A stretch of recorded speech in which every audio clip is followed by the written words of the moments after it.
Hello, YouTube, and welcome into part 6 of Morrighan and Initari's adventures through Final Fantasy XIV Heavensward. We got a couple things planned for today. We're going to finish up the Churning Mists area, maybe start a little bit of the next area, Cloud Top, I think. And we're going to do the seasonal event, which is the Little Ladies event. So, yeah, it'll be a good time. Great oldies. All that fun stuff. I'm just waiting for it to finish loading in, and then we'll get started. But yeah, I'm glad you're all here. If you like what you watch and you enjoy my content, feel free to give my YouTube a like, a follow, a subscribe, leave a comment.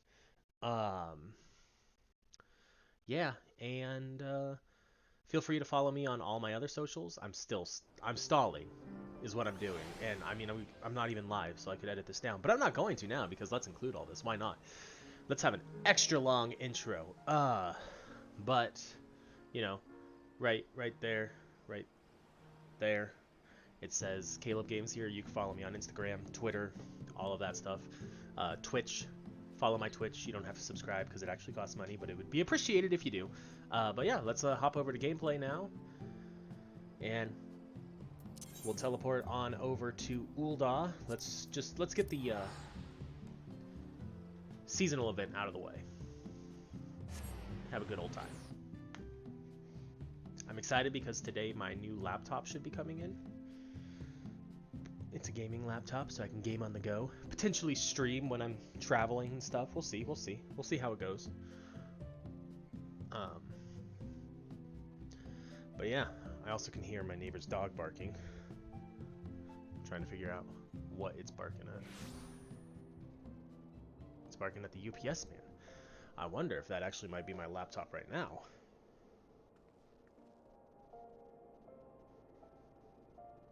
I will be right back and find out.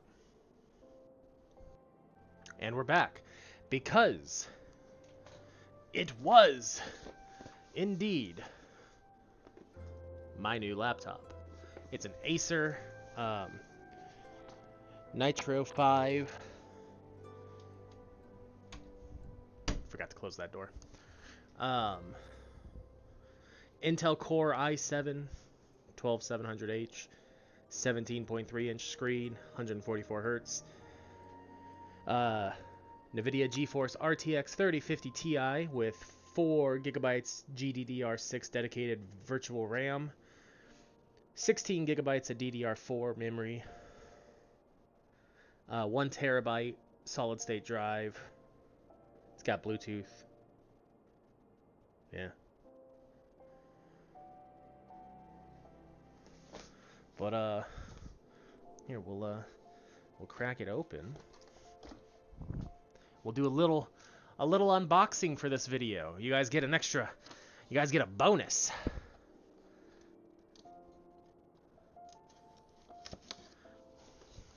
So definitely be checking it out.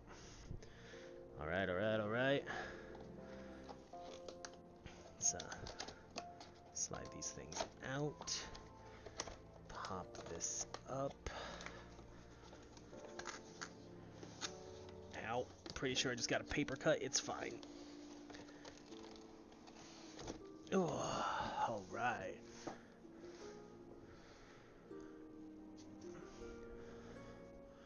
Put that back in there. What is that? Put that back in there. Oh, that back in there. It's got a nice little cloth cover. Good lordy, this thing is huge. That's what she said. Damn it. Oh. I played myself.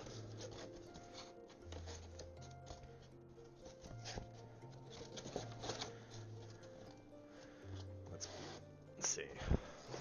This is probably the, yeah.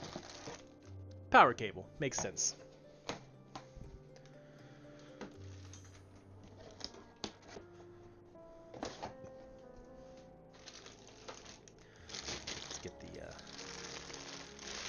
get it plugged in so we can start charging and all of that stuff. All that good stuff.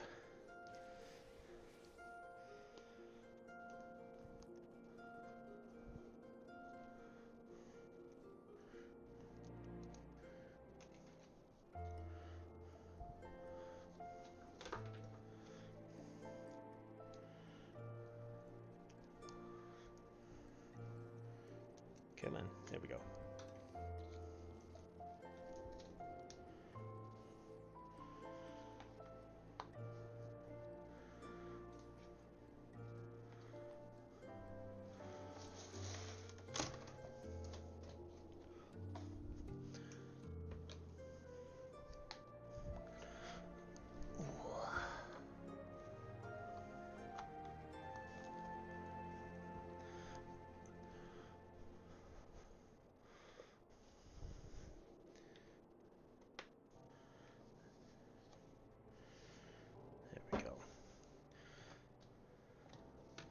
Now we'll let it start charging while we get into video.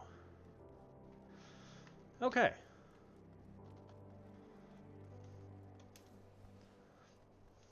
So sorry about the delay into actually getting into the game.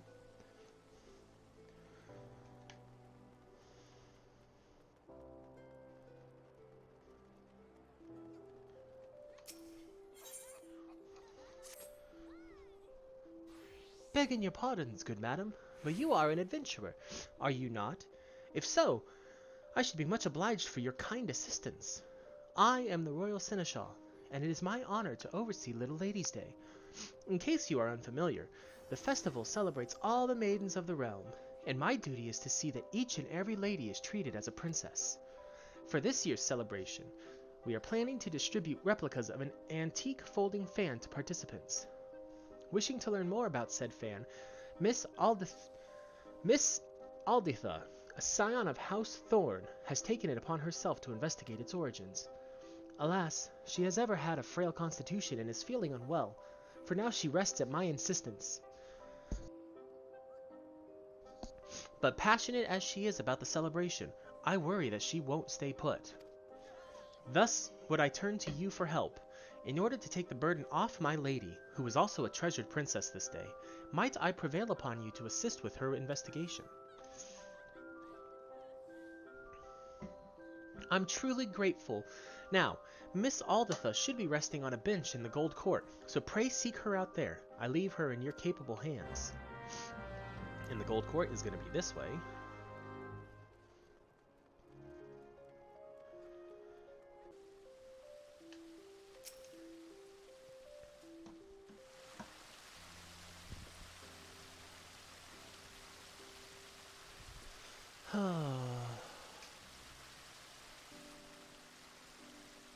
Oh, my apologies. I didn't notice you there. Pardon me, but I do not believe we've met. Is there something you require? The Royal Seneschal sent me to, keep an eye on you. So the Royal Seneschal sent you. Well, I would be lying if I said that I didn't need the help. I'm in a worse way than I had realized. I'm supposed to meet with 2 people as part of my investigation, but loath as I am to admit it, I'm in no condition to be up and about. As you may already know, I'm investigating the origins of an antique folding fan, the very one beside me, which I found in the Thorn Manor one day. Curious about the design, which is unseen in Ul'dah, I turned to the history books and discovered that it is of a style used in the palace during the Thorn Dynasty. Further research revealed that Princess Ediva, my ancestor who gave rise to Little Ladies' Day, once used such a fan in a dance she performed at a royal soiree. It was very beautiful by all accounts, and I should have liked to see it. Inspired by this discovery, I consulted the Royal Seneschal, and it was decided that we would make replicas of the fans as gifts for this year's celebration. However, when we showed the fan to the artisan we hired, he declared that, while undeniably designed in the Thorn style, it was crafted much more recently, no more than a few decades ago at most. This led me to wonder, who made this? Who had this fan made? And why? With my mother no longer with us, I went and asked my father, but he claimed to know nothing about it and said no more. Though he married into the family, he is the present head of House Thorn. If even he does not know, then I have to seek answers elsewhere. Additionally, if we learned how the fan was used during Princess Ediva's time, I thought that we could share the knowledge during the celebration. Thus did I arrange to meet with people who are versed in the history of our family. As I am now, however, I can scarcely stand without feeling faint. I'm sorry to impose, but might I trouble you to attend the appointments in my stead?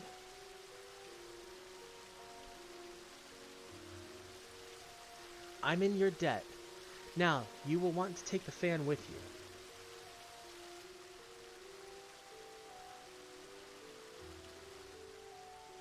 Please show it when you meet the individuals in question. One is a reporter from the Mithril Eye who will be at Arzaneth and Ossuary, and the other is a historian who will be at the Quicksand.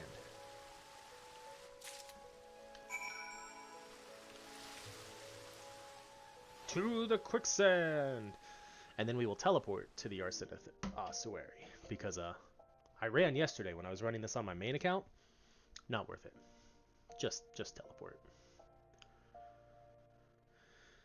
But also, with the magic of editing, it might look like I just teleport anyway. So.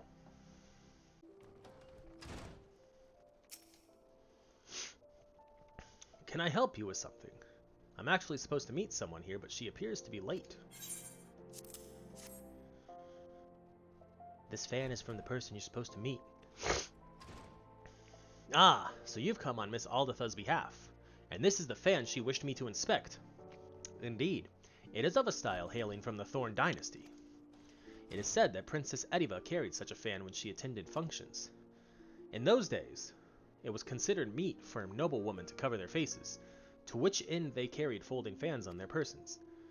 But as the legend of the Lost Lady would attest, Princess Ediva didn't concern herself with social norms, and at a royal soiree, far from using her fan to cover her face, she used it to perform an impromptu dance.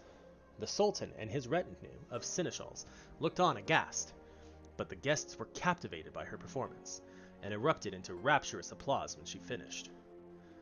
That dance came to be known as the Little Lady's Dance, and it is said to have been passed down through the women of House Thorn. The fan you hold, I expect, was crafted for that very purpose. Curious, though, as a daughter of House Thorn, it seems to me that Miss Aldatha should be aware of this legacy. In any case, I hope I was able to be of some help to her. Pray pass along my regards. You got it, bud. Hey, they're a dancer. I can tell by that outfit they're at least level 80. Where's the exit? Uh-oh. She hasn't loaded in yet. Mithril Eye. I'm standing right on top of her. Where could Aldatha be?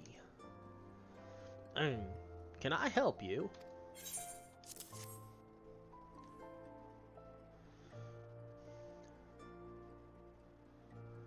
This fan.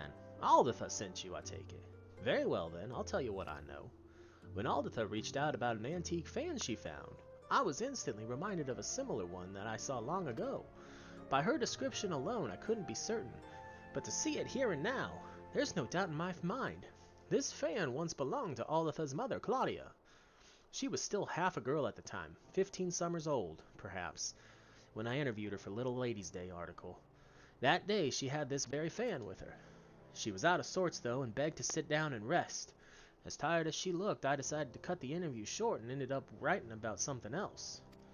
I must say, I find it a little strange that Aldatha should ask me about the fan. It belonged to her mother, after all. Surely she would know about it.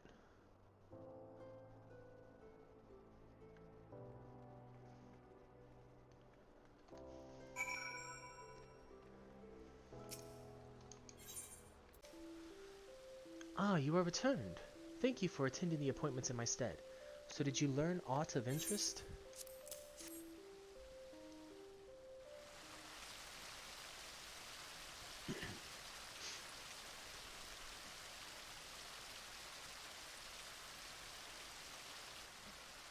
What?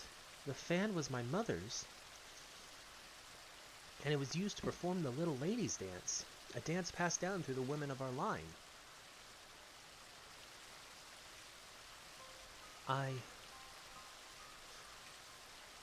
Forgive me, but I'm not sure what to think. I never knew about any of this, about neither the fan nor the dance. Why didn't my mother share the tradition with me? Perhaps she didn't have the chance. I mean, you did say she died when you were young. Yeah, I feel that is the only plausible explanation. My mother succumbed to illness when I was little. Even if she had wished to pass on the tradition, she never had the chance to do so. Be that as it may, my father must have known something. I know not why he claimed otherwise, and feigned ignorance about the fan, nor do I expect that he would willingly talk. Still, I want to know, about the dance and about my mother. I'm sorry to impose yet again, adventurer, but won't you help me find the answers? Of course. This means a lot to me. Thank you. Now then, if my mother appeared at Little Lady's Day with her fan, it seems likely that she performed the dance there. On that assumption, I propose we look for those who knew my mother around when she was involved in the festival. For this, wealthy-aged middle folks seem a likely place to start. Chances are they at least crossed paths with her in social circles. To that end, could you please try approaching affluent-looking individuals at the Sapphire Avenue Exchange and S times Aesthetics? I shall await you here.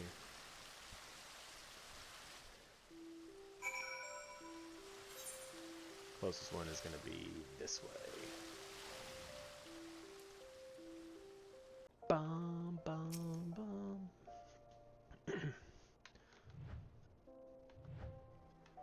What's that? Do I know Claudia Thorne, and the dance she used to perform? May I ask who is asking? Goodness me! To think Aldatha had no idea. I was good friends with her mother.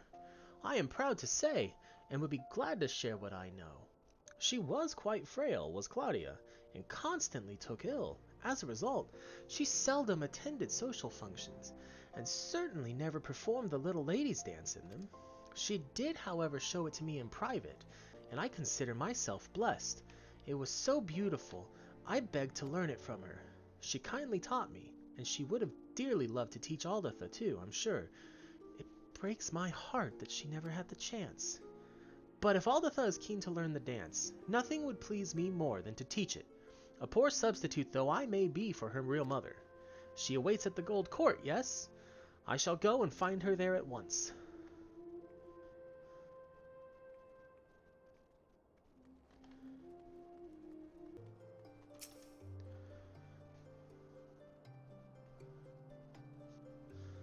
A Thorn woman who once danced at the festival.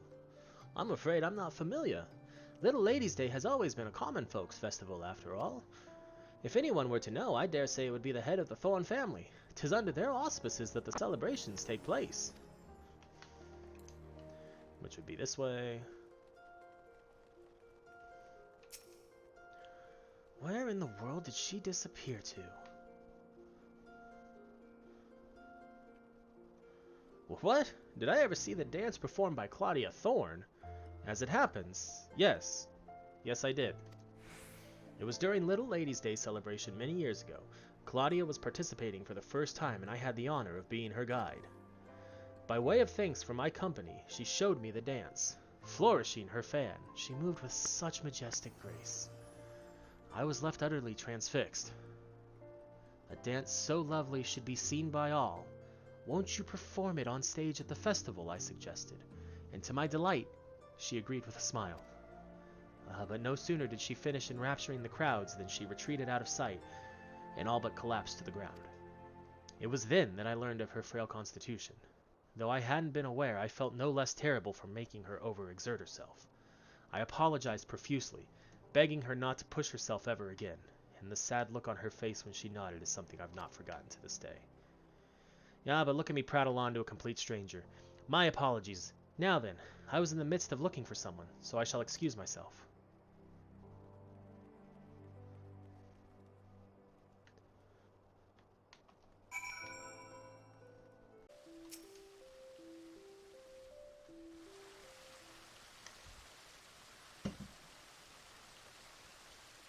Oh, there you are.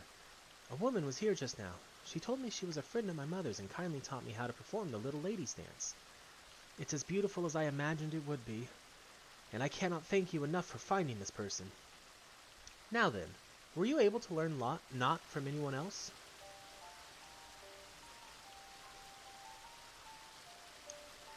So my mother once performed the dance before a crowd, but the exertion was too much for her.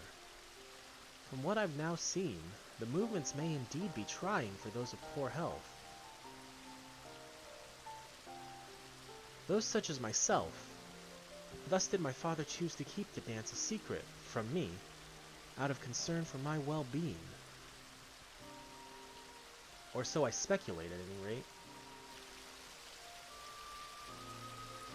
Lady Aldertha, thank heavens I found you. Rodolph, what are you doing here? What am I doing here? Begging your pardons, my lady, but you disappeared from the manor without a word. Both your father and I have been worried sick. But all's well that ends well, and it seems that you're on hand for the young mistress. As her seneschal, allow me to express my heartfelt gratitude. Now then, my lady, even as we speak, your father searches for you in the city. If you feel strong enough, let us seek him out together. It would set his mind at ease.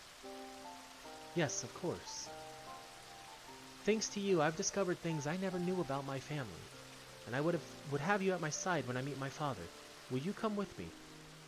Of course. Thank you. Your presence will give me the courage to seek the truth. Master Fortin should be somewhere in the Ruby Road Exchange. Please follow me.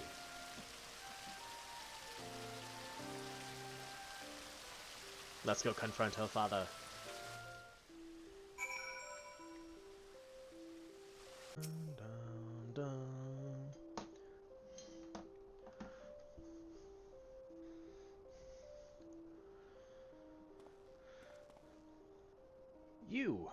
You're the woman from earlier.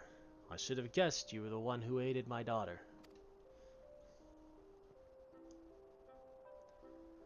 I said what I said, not realizing you had come at her behest. But what's done is done. Now allow me to properly introduce myself. Fortin Thorn, head of the Thorn family, at your service. No more secrets, Father. Why did you hide the truth from me?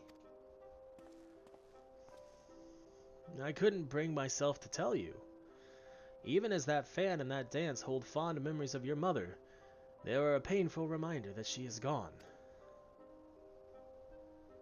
I couldn't bear to lose you as well, so please, return the fan and forget about the dance.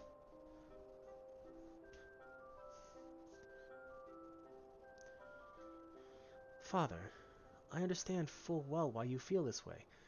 Were I in your position, I would likely feel the same.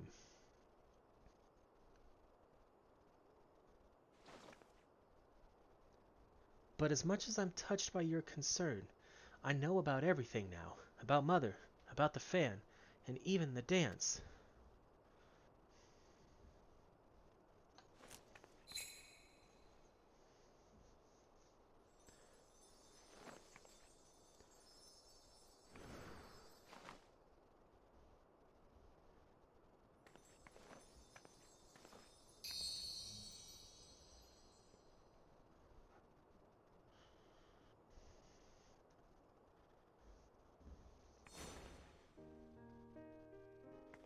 Aw, he's teleported, like, back to the memories of her mother.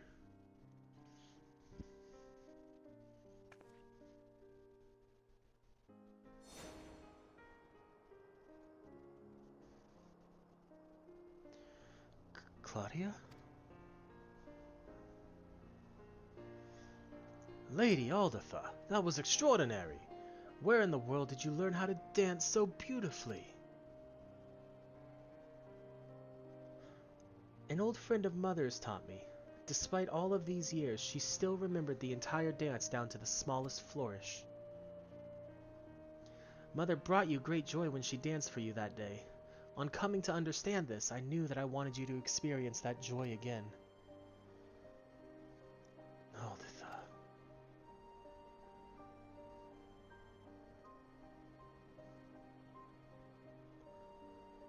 Like I once apologized to your mother, I must now apologize to you.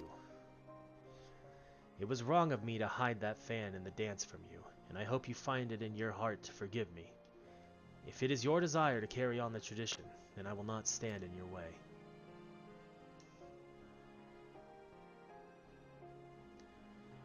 Thank you, but you know, Father, it is Little Ladies' Day.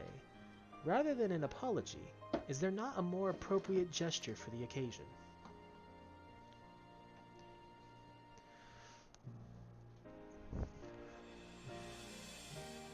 As you say, my princess, as you say. I, Fortin Thorn, head of the Thorn family, do hereby pledge to serve you as your royal seneschal. Your every wish is my command.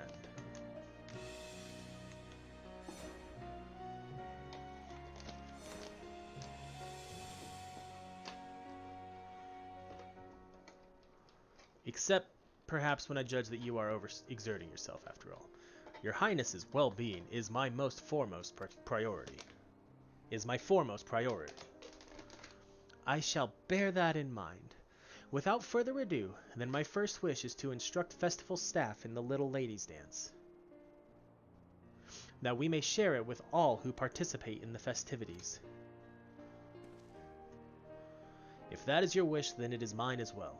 On this day, all ladies are princesses, and everyone should by rights inherit the dance passed down in our family.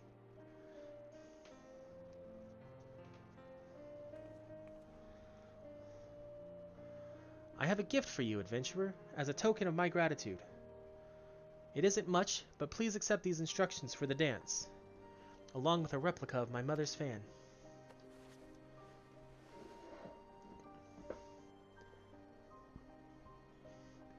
Now then, there's no time to waste. We must distribute these fans to many people as possible, and share with them the history of the dance. This will be a Little Ladies' Day to remember. Oh, yes it will. Aww. I think that was heartfelt and touching.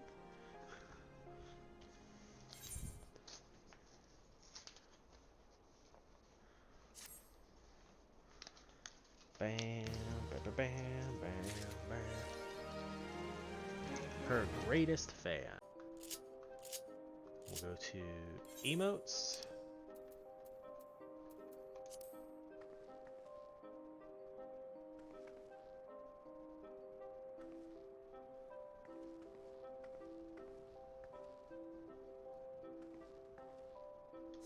Okay, cool. Well, back to wherever our MSQ is. It's not that far from Zenith.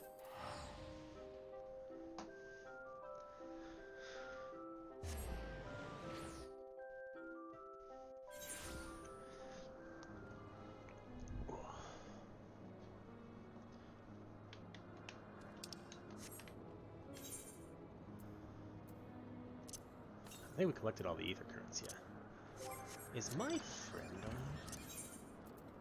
No. Defeat enemies as you search for the Aerie.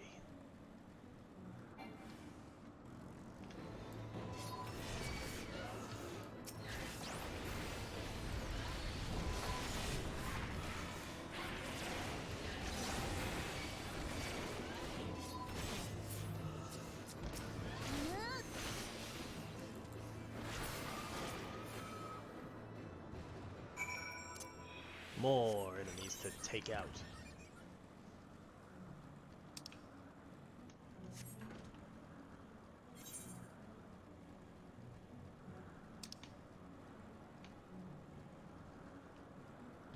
This is the wrong way. Wait, no, this will work, this will work. Will it?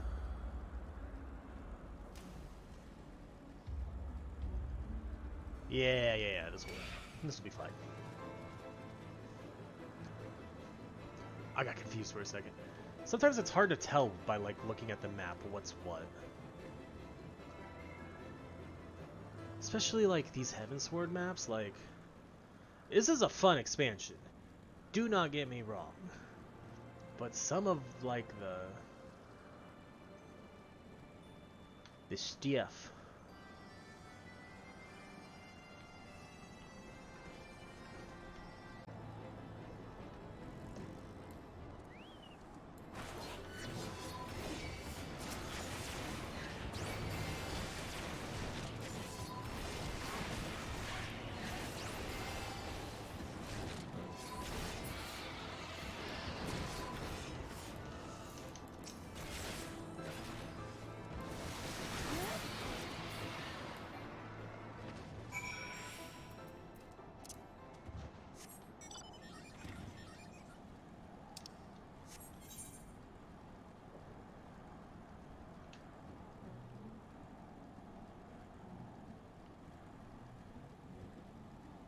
I will say that like the music in this area reminds me a lot of Final Fantasy VIII, and I love that.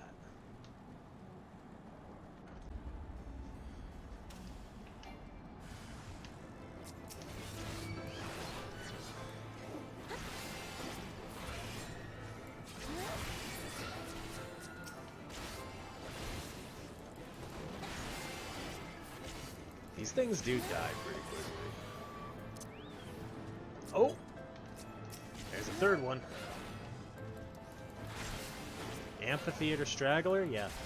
They definitely were straggling.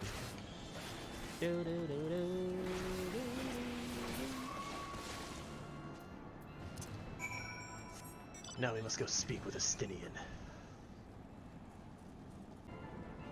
Because it's probably an Aetherite quest. Yep. Whatever could be taking her so long, Kupo? My replacement should have been here already, but I don't see her anywhere. I'm so hungry. I wager she went home on account of all those troublesome Tulahans that are flapping about. If you slay 4 of them, that should secure a safe path, giving my replacement no excuse. Please, my stomach begs you, Kupo.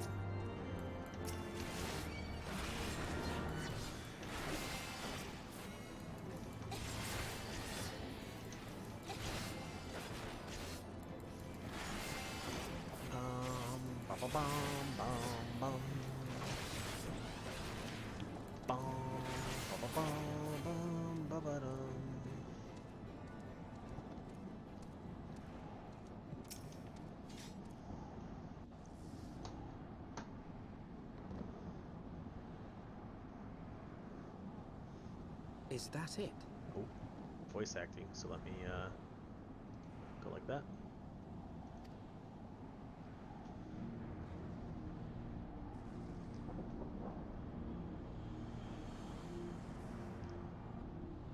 Aye, that would be the Aerie. I feel Nidhogg's presence through the eye, his caustic hatred gnawing at my soul. 'Twould seem the death of his consort has put him on guard. Mark how he wards his lair with tempestuous winds. A similar barrier once barred our entrance to the Primal Garuda's domain, until we discovered the means by which it could be penetrated. He's not wrong, we needed Sid's help. Mayhap it is time we called upon Master Garland. It will be just like the good old days, no?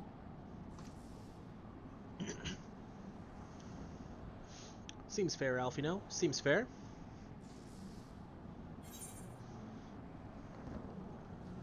Now these are... yeah, none of those are what I need.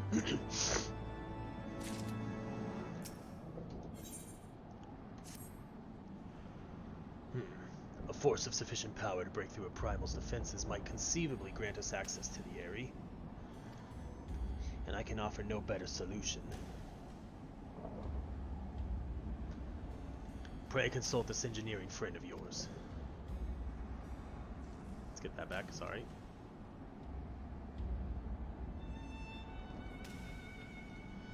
Very well. Sorry, that was Alphino. Very well. On the condition that you swear not to lure Nidhogg from his lair in our absence. And steal all the glory for myself, you mean? Ah, nay, I am not so selfish as that. Contact me by link pearl when your preparations are complete, and we shall set forth from Ishgard together. I suggest we rendezvous back at Saint Raynet's Forum, Morrighan.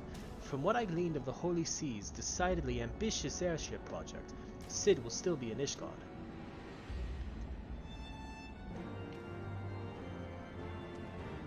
But first, let's take care of some more of these Tula hands.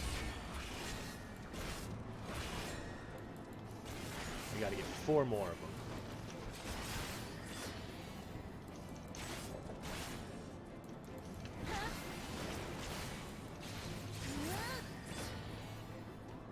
Oh, there's... Here, let's get both of these and we'll just kill them both together.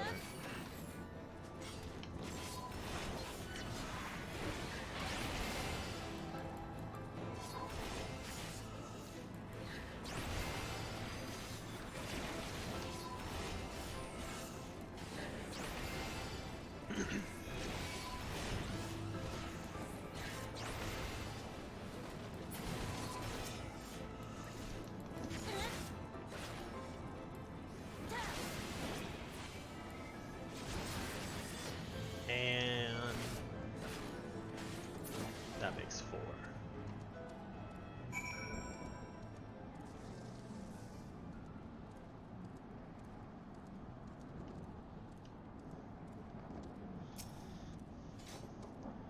Thank you. Now that the Tula hands are out of the way, it's only a matter of time before my replacement gets here. I'm about to pass out from hunger, so I think I'll go ahead. What could go wrong, Kupo?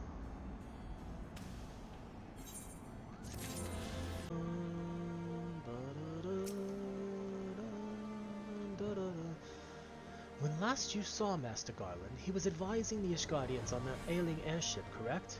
In that case, he might still be at Camp Cloudtop. Failing that, we could try the airship landing, or mayhap even the Skysteel manufactory. But let us not waste time searching aimlessly. Someone in the city is sure to know where to find him. The question is who? Sir Aymeric would seem the obvious choice, but there is no guarantee he will be able to grant us an audience at such short notice. Ah, I have it. Count Edmund's youngest son prides himself on knowing all of the Holy Sea's juiciest rumors. Let us return to the manor and see if Lord Manelian is about.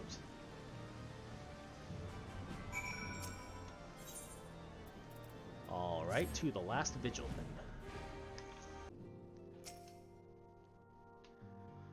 Ah, the hero returns! How goes the fight, old girl? Well, I trust? In search of a Sid Garland, you say? Then say no more. The taverns are full of talk, and the name of said silver-haired genius has cropped up more often than most. I hear he has been tasked with getting that monstrous airship the Holy See commissioned to actually fly. 'Twould seem the project has been plagued with mishaps from the first.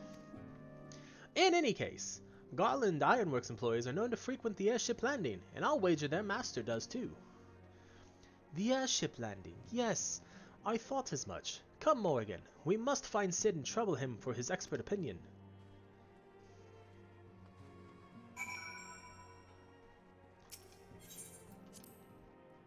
I think it's a Manolay, not Emanelian.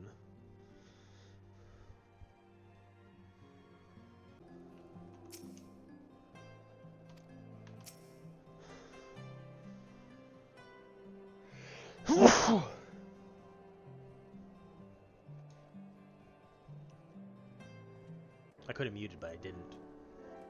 Bum, bum, bum, bum, bum, bum. Morrighan! Alphino! How fare you both? Not terribly well, judging by your faces. Greetings, Master Garland. I am sure it will come as little surprise when I tell you we have need of favor.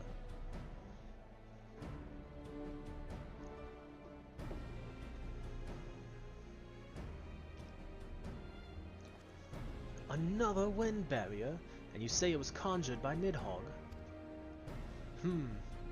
The Enterprise could certainly take you where you need to go, but she would not fare well against dragons. She's agile for a ship her size, but not that agile. The Dravanians would fly rings around her. And if they took it into their heads to incinerate the rigging, there would be precious little we could do to avoid them. But there must be something we can do. Some manner of weapon we could employ. Estinian stands vigil at the edge of the Churning Mists, but we do not know how much longer. Alright, alright. I didn't say it was impossible. I said it was impossible for the Enterprise. We need a smaller boat. Biggs, Wedge, it's time we gave that new toy of yours a proper field test.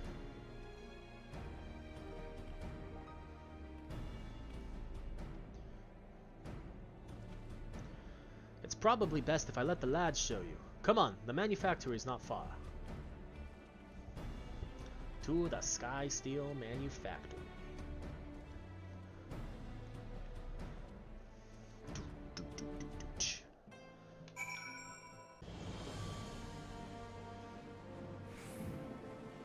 This is also where you become a machinist if you want. Well, little project's just inside. Oh, you're going to like this one.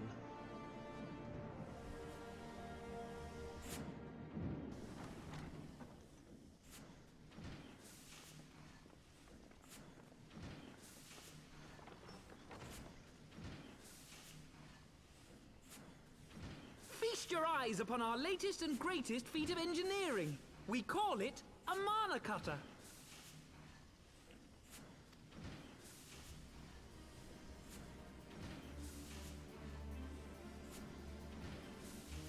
After you put down Gaius, Wedge and me struck out on our own for a bit, and started work on the successor to the tiny Bronco.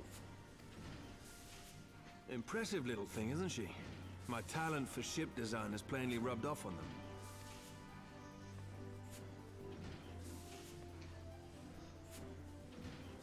They've adapted the principles of corrupted crystal technology and constructed a mechanism which converts ether from its surroundings into elemental wind. Said wind is then harnessed by the specially engineered sails, providing the craft with propulsion and lift. All in all, a most elegant solution. I'm actually a little upset that I didn't think of it myself. Of course you are. The design does, however, come with one small flaw. The energy conversion ratio is bloody awful. To generate enough power to get you off the ground, you need to be in an area awash with predominantly wind-aspected ether. In other words, there are a few places you can fly, lots of places you can't. The new Ishgardian airship hasn't left the boys much time for tinkering, meaning it may be a while before this particular project takes off. If you'll forgive the pun. I mean, it was a good pun, Sid. I liked it.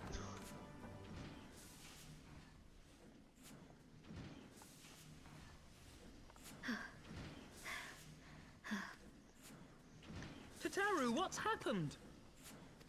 I've been looking all over for you. There's been word from Ulda. It's about Her Grace the Sultana. What?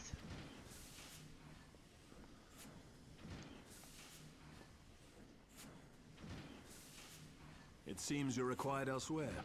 Leave the mana cutter with us. We'll see that she's airworthy and suitably equipped to slice through those winds. Good, Sid. You, meanwhile, should concentrate on providing Raoban and the Sultana whatever help they need.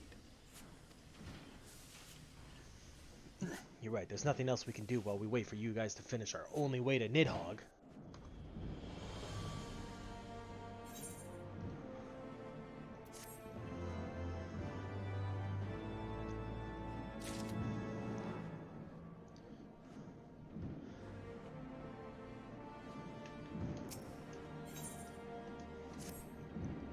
General Raban says they may have uncovered the Sultana's whereabouts. And he wants you, by which I mean both of you, to go to the Waking Sands right away and help with the investigation. Come, Morrighan. Pressing though Ishgard's plight may be, our presence here will not serve to hasten the Mana Cutter's completion. Let us return to the troubled lands of Thanalan and lend what aid we may. Tataru, have our friends at the congregation send a message to Astinian. Tell him we have identified a solution to our problem, but that it will take some time to prepare. As you wish, Master Alfino. To the Waking Sands, Warrior of Light.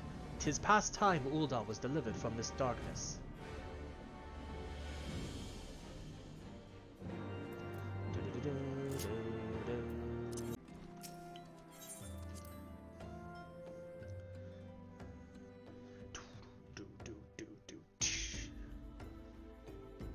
I have a feeling this is going to be voice acted, so let's just cut the webcam.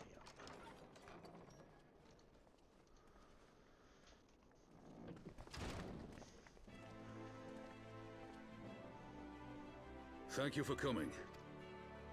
No thanks are necessary, General. I trust your recuperation continues apace. I cannot complain. Thanks to Higiri and her ministrations, I've regained much of the strength I lost during my imprisonment.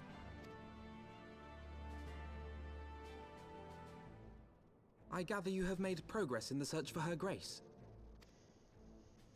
Aye, some good fortune at last. A few days past, Dulala informed us that a sizable shipment of alchemical supplies had been delivered to the palace.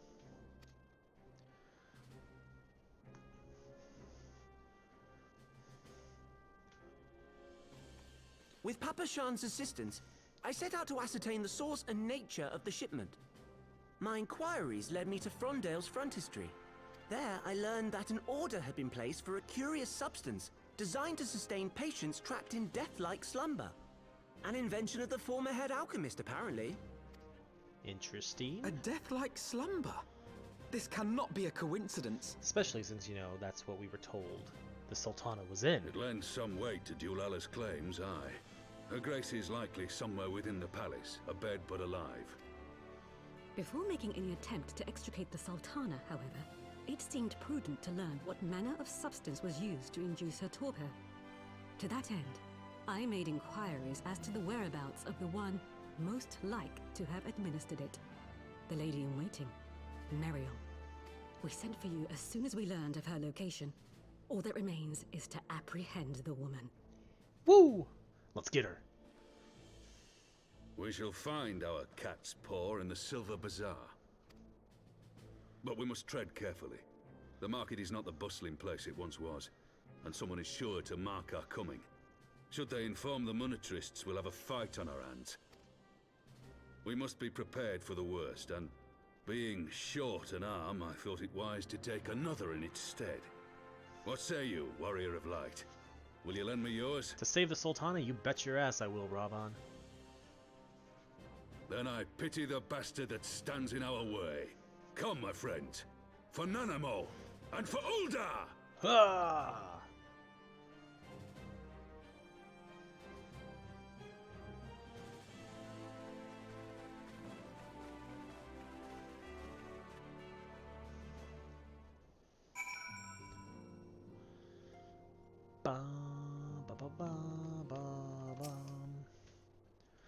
Our target is Meriel, the Sultana's former lady-in-waiting, a woman of Midlander heritage. I am told the two of you have met. Our sources indicate that she left the palace shortly after the incident, and quietly rejoined the dwindling population of the Silver Bazaar. I suggest we begin by questioning the market's residents, and confirm that Meriel is still hiding in there.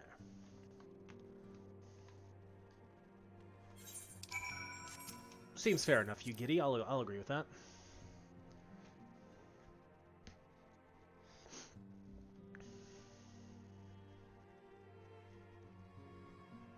Danielle. Meriel? Aye, she's here. Left the city for good, she says. Barely leaves her home, though. Or her house, though. It's the one closest to the market entrance. Kickapoo.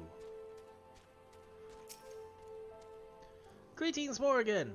What can I do for the Silver Bazaar's favorite adventurer? Looking for Meriel, you say? If you're hoping to lure her back to Ulda, you may as well give up now. The girl's done with city life.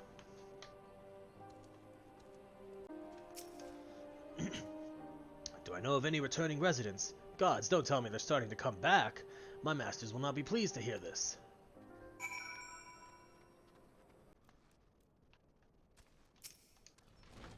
Don't let her escape.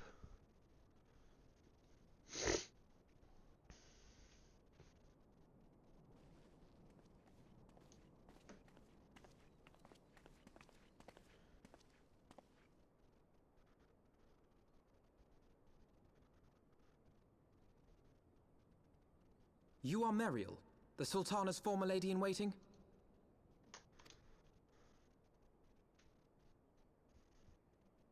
I know no one of that name. Pray excuse me.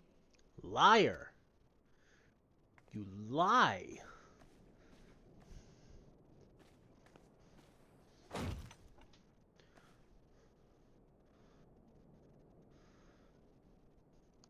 General Alden! I mean, that was pretty intimidating. Honestly.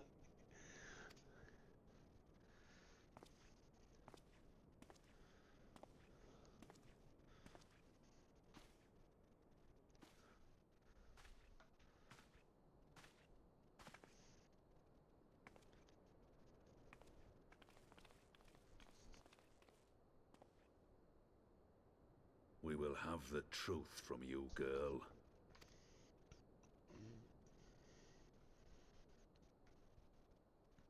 Yeah, you should look afraid. Look very afraid. Mayhap 'twould be better coming from me.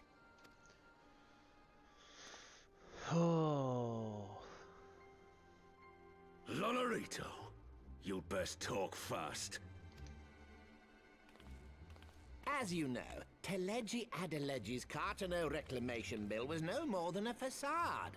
A means to get his grubby little hands on that Allagan monstrosity Omega.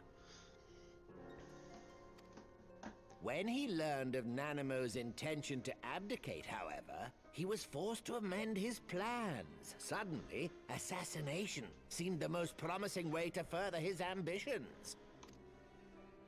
I am told Teleji had discovered a maid in whose veins ran the blood of House Thorn.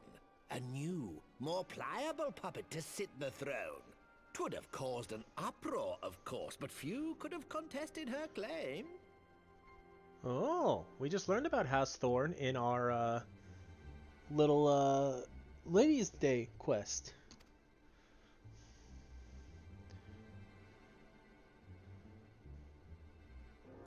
'Twas plain that Teleji's wild machinations had outgrown our ability to control them. So I decided to usurp his scheme and left the fool to seal his own demise. And what of Nanamo? Oh, I have no desire to harm her grace. 'Twould profit me little to destabilize our government. Thus did I employ young Mariel here to administer a potent sleeping potion in place of a poison.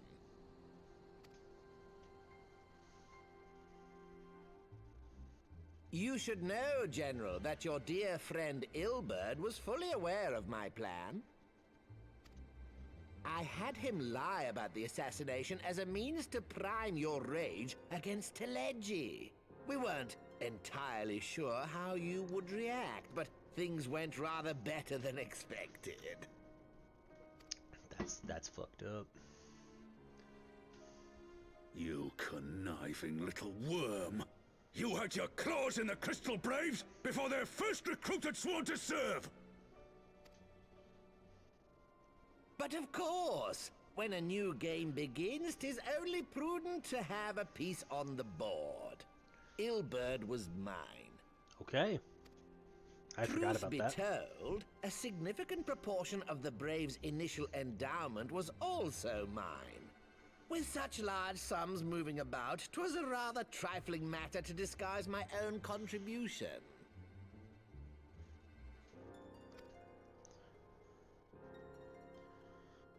I mean, I knew Ilberd was bad. Ilberd. I secured his services with a promise to support his cause once my authority had been solidified. I swear, the man thinks of naught but prizing Alamigo from the grasp of the Empire.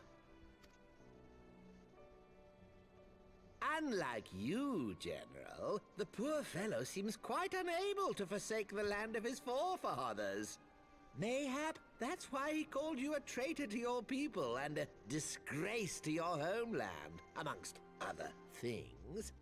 What was it he always compared you to? Oh, yes, an overgrown lapdog begging for scraps at the Sultana's table.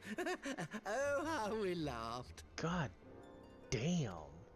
Alas, Ilberd's entertaining little outbursts eventually gave way to wearisome tirades, and the zealous brute became rather unruly. I had no wish to see you executed, you understand, but he would not take no for an answer. Rest assured, his employment with me has long since ended. Good. Which brings us neatly to the present. What say you, General? Both you and the Sultana are alive. We have one corpse and one fugitive. And preparations have been made to restore your good name. Shall we cry quits and start again with a blank ledger? The hells we will! Do you honestly expect me to forgive and forget? After all you've done? You're guilty of high treason! Stay your blade, Master Alden. You yourself are not innocent. Or have you forgotten your own crime in executing Teledji Adeledji without trial? They got you right where they want you, buddy. Though you acted out of loyalty to the Sultana, such deeds are in violation of both the word and spirit of the law.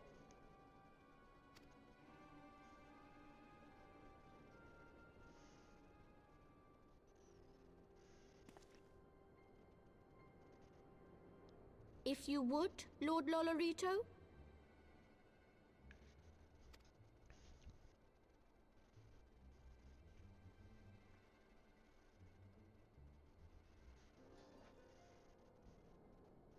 This potion will wake the Sultana from her slumber. Consider it a gesture of conciliation.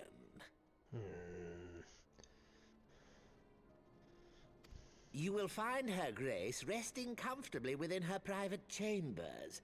Should you doubt my word, I shall willingly accompany you to the palace as your hostage.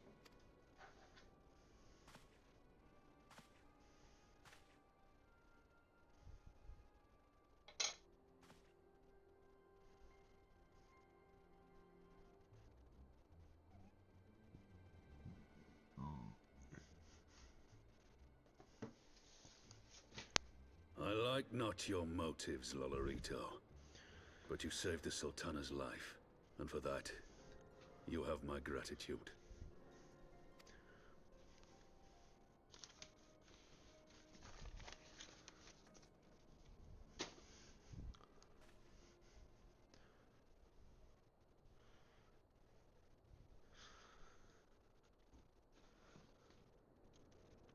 Rauban Aldin, you are hereby reinstated as General of the Immortal Flames. The citizens of Ul'dah shall once more be united under Nanamo Ul'Namo, and together we shall usher in a new age of prosperity.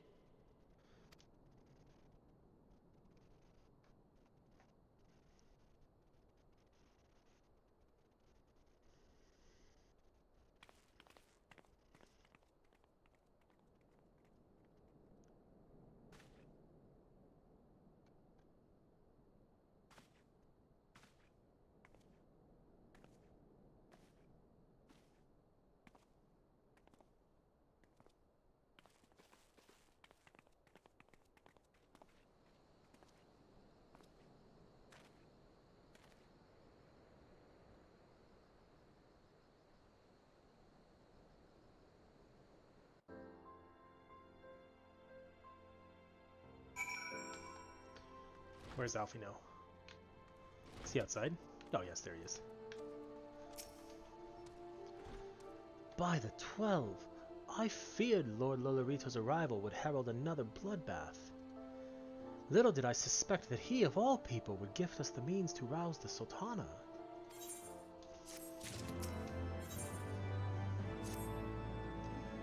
Shall we also make our way to Ul'dah? I should imagine Bartholomew has been instructed to admit us.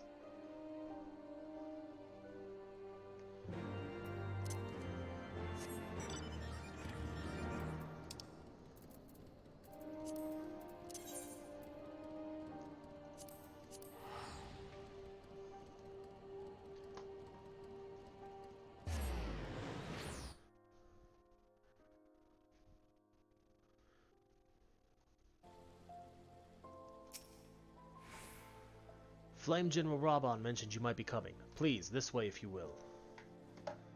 This is another one I feel like is going to be voiced.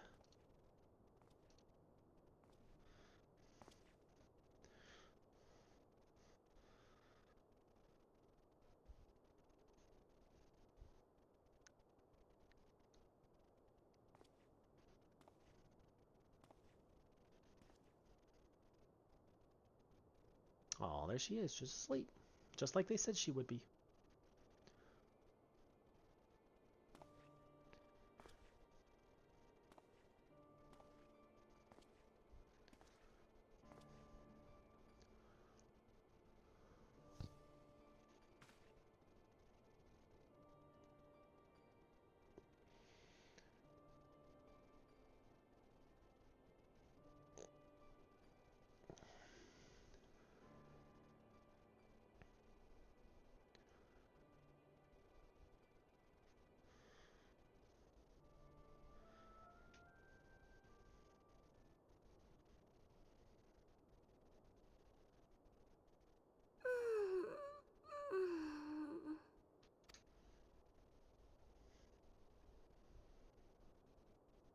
There she is. She's waking up, Raban.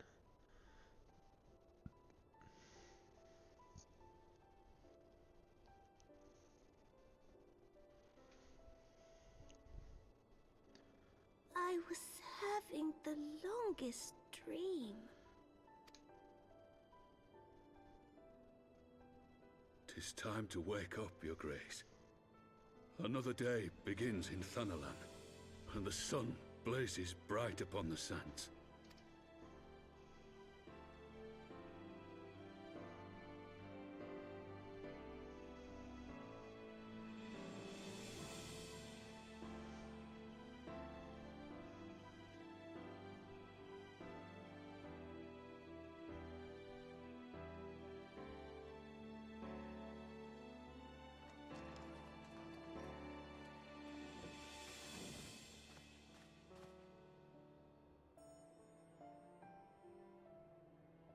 Her Grace is awoken.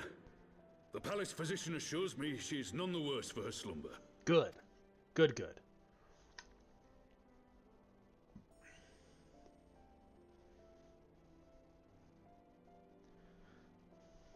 I believe Her Grace will soon resume her plans to place the government of Uldar into the hands of its citizens. Whatever path she chooses to take, I shall walk it with her. And we shall tread slowly, lest the nation be unsettled in our wake.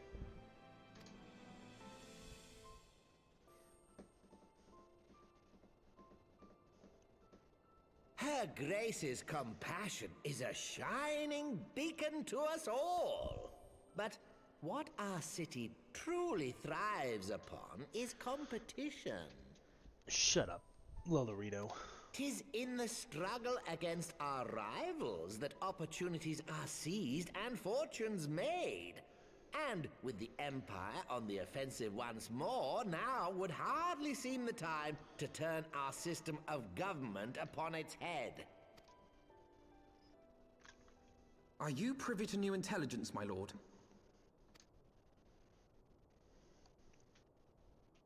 I would hardly call it new. Remind me, what was the name of that enormous Imperial warship which met its end in Mordona? Oh, wait, I have it. The Agrias. Yes, well, 'twould appear that the Garleans have been hard at work on another such vessel. How close are they to completing this ship? Is it operational? Its maiden flight was a success, I hear. I should imagine Emperor Varys is eager to see how it performs in battle. My lords and ladies, I move that it is time to repair the damage caused by Teleji Adeleji and prepare our great nation to repel the Empire once more.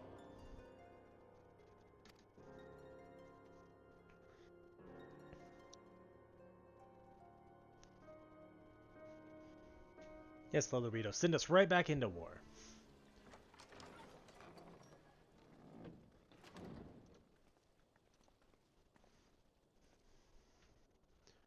"'Tis well that the Sultana has awoken. The Syndicate yet needs to put its house in order, but 'twould seem the worst of the confusion has passed.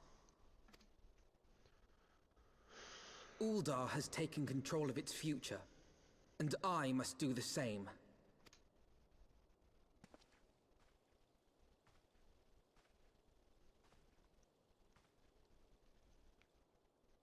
I have decided to disband the Crystal Braves. Aw, buddy. Among the recruits, there were those who supported our Order's goals and convictions with all sincerity.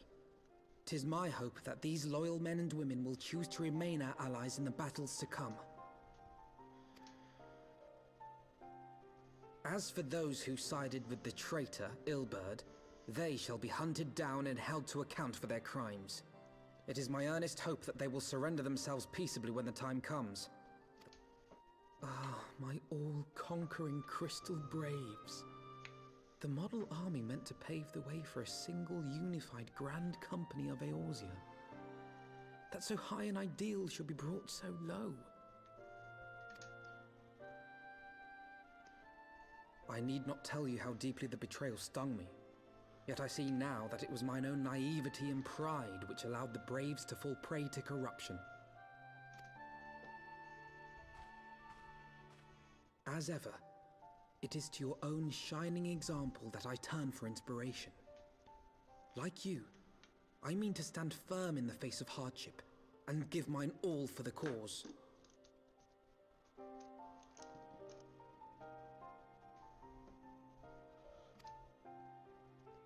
Let us resume the search for our missing comrades, that we might come together to shine the light of dawn across the realm once more.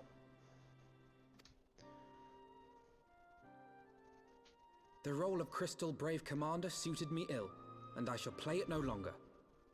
Henceforth, I shall be no more or less than Alphino, proud member of the Scions.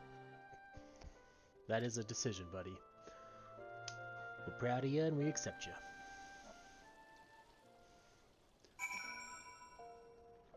Now we just gotta wait for you to load in so I can continue this conversation. I blush to speak thus of mine inner turmoil, but the fact remains there is no woman alive in whom I would rather confide. Were it not for your shining example, I might never have emerged from beneath the pall of my despair.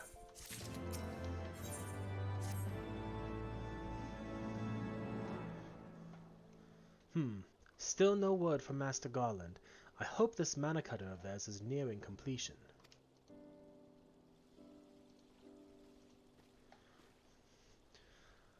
I am assured that her grace will make a full recovery. I, and Uldar too, shall flourish once more. General Raban and his colleagues have matters well in hand, I believe. Lady Ugiri, a question if I may. I believe your people may have been keeping a close watch on the Crystal Braves. Might you know how things stand at the Rising Stones? Ah, yes, of course. You will be pleased to know that the 3rd Unit Braves abandoned Revenant's Toll when they learned of Captain Ilberd's defeat. The only blue uniforms to be seen there now are those worn by soldiers loyal to you, Master Alphino. To me? I see. I am grateful to hear that at least some of our members were true to their oaths. Ere we return to Ishgard, I must go to the Rising Stones and thank these stalwarts for their service. It shall be my final act as Crystal Brave Commander. Will you join me, Morrighan? You were there at the company's inception. 'Tis only fitting that you be present at its end. And I would appreciate the support.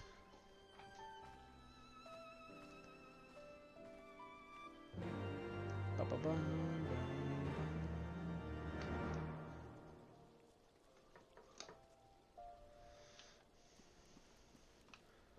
2 more Dona.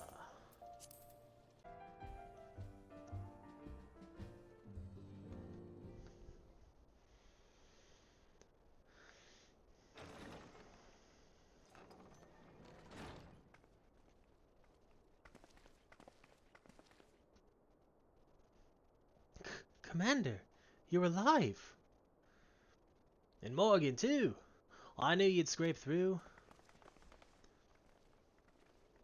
My splendid Crystal Braves, I have wronged you, all of you. My promises of glory and salvation have brought you naught but blood and betrayal. Bah, you'll not hear us complaining. 'Twas a sight messier than expected, aye, but we was still fighting for the freedom of all, just like we swore. Ain't that right, mates? Aye.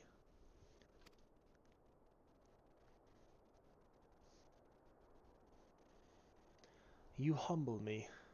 I am truly blessed to have such steadfast comrades. It is with the most profound regret that I must... That's enough of that, Commander. We know what you've a mind to say, and we ain't having none of it.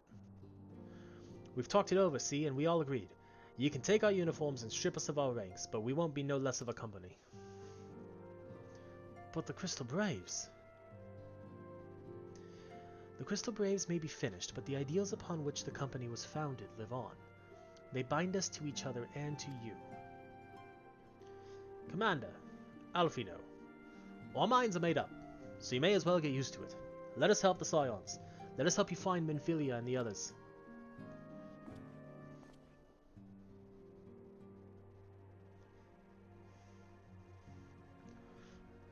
My friends, after all that has happened, I know not what to say.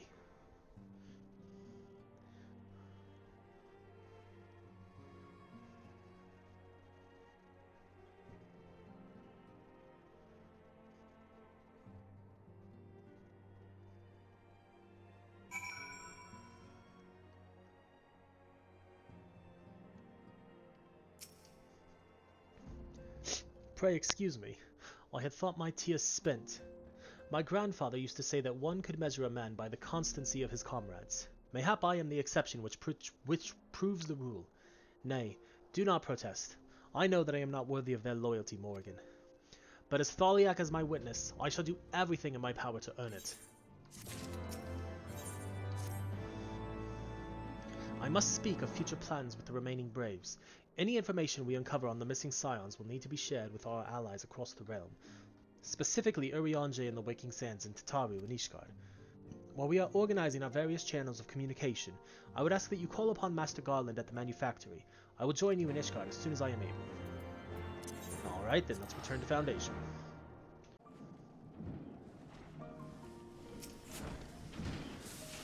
Morrighan, how in the seven hells do you do it? I was just about to send for you.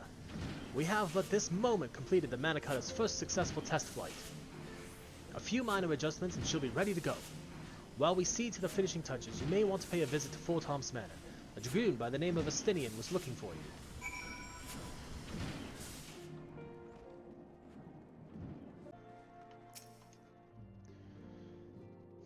You have fulfilled your obligations to the Uldans, then.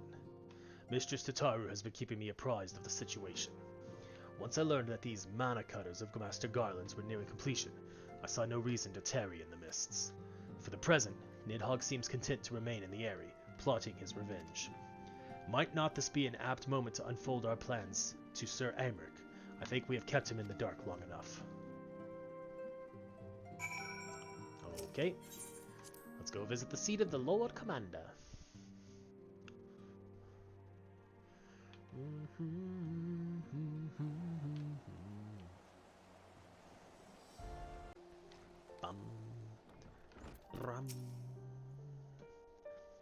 Sir Aymeric has been eager to speak with you. Pray proceed. Bum bum bum bum ba ba dum.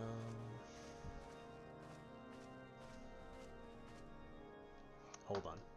All stands ready, Lord Commander. Ah, the moment has come then.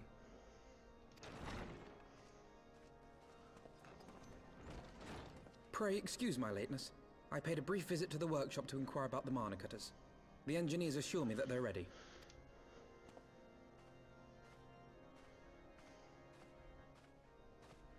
The area is now but a short flight away. Yet what a long and winding path we took to reach this point. Were it not for Master Alphino's proposal, we never would have attempted to parley with the dragons.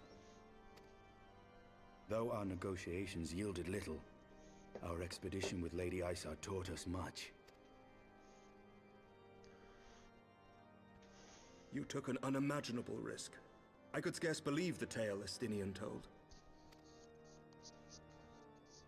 Aye.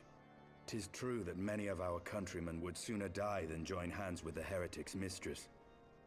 But 'twas through that most unlikely of alliances that we came to speak with Hraesvelgr. A conversation that went rather poorly, as I recall. In this instance, the journey was more important than the destination. Had we not slain Nidhogg's consort, Tiaman, and put the Great Worm on his guard, the Dravanians would have arrived at Ishgard's walls long ago. Aye, that they would. Full grateful am I for every hour of respite your actions have afforded us. Thanks to you, our defenses are much improved. 'Tis but a pity they won't be enough. Thus you believe an assault upon the area represents the city's best chance of survival. Is that not so, Estinian? I am under no illusions. Nidhogg's might is legendary. But with his eye in my possession, I can stifle his strength at the source. Victory will be hard won, even so. And I shall be glad indeed to have the Warrior of Light at my side. You shall have my blade as well.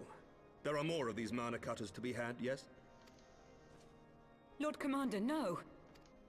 How can I, a proud knight of Ishgard, stand by and do naught while an outsider risks life and limb for our homeland? I swore an oath to protect this city. Pray leave the slaying of dragons to dragoons, Sir Knight. Your duty to command the city's defense is no less vital. Should we fail, and Nidhogg slip through our grasp, who then will hold the walls against him? Will you leave Ishgard in the hands of the Holy Sea's zealots? There are others. Who but you has the authority and the standing to orchestrate a city-wide defense? I do not, and neither does the Warrior of Light. That is why it is our place to fight, and yours to remain here, Lord Commander. What? You too, Master Alphino? By the Fury! You have shown some promise, but this adversary is far beyond your skills.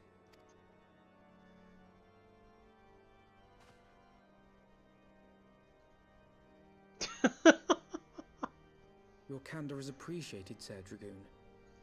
I shall remain then and cheer you from afar. Well, my friend, 'twould seem I have discouraged the last of the volunteers, and claimed the task as ours alone. But if any alive can best this worm, 'tis surely we too. Who else can you run this with in a trust, then? Is it 2 random scions?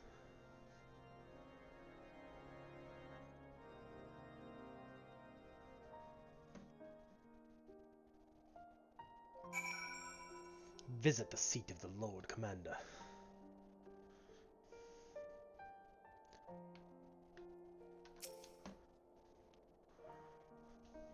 I have pricked Master Alphino's pride, I fear. But had I been less forceful, the boy would have insisted on accompanying us to the Eyrie. Do not think me blind to his talent. With a few more campaigns under his belt, I have no doubt that Alphino will make a fine field commander. But one does not practice on an adversary such as Nidhogg. We shall be hard-pressed enough without the added worry of carrying a novice.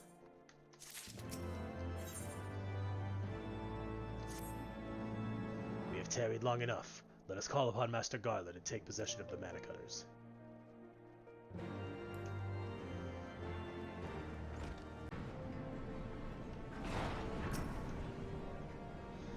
Morrighan, old friend, the cutters are ready when you are. The finer adjustments cost us a few sleepless nights, but we got there in the end. Which means you can get where you need to go. I tell you, these little beauties will tear through that wind barrier like a sermon drill through cottage cheese. And that, my friends, is a Garland Ironworks guarantee. You have our thanks. Come, Warrior of Light. The Dreadworm awaits.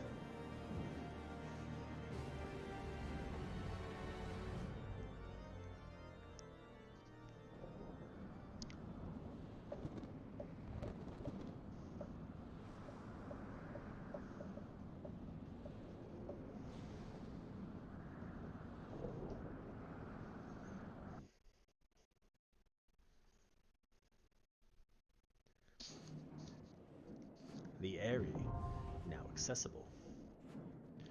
Let's see how long the queue time is.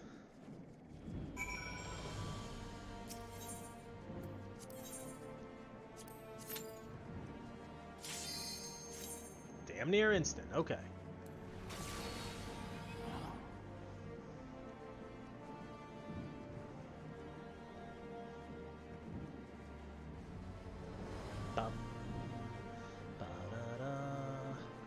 DPS.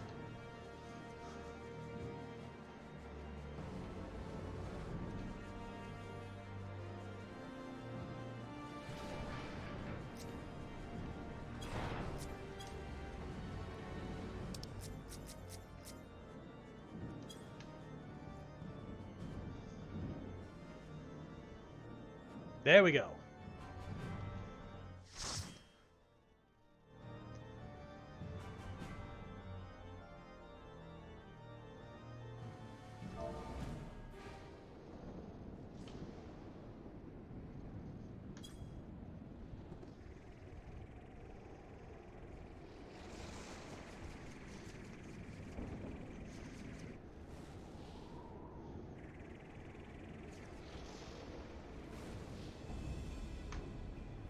It's Nidhogg.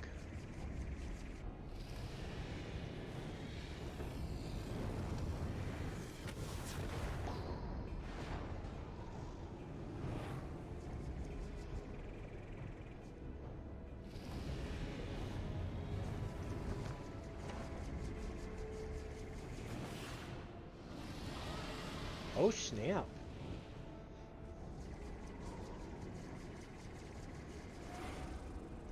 Now let us land, so that we may begin. Wicked mortals, I shall melt your flesh and turn your bones to ash.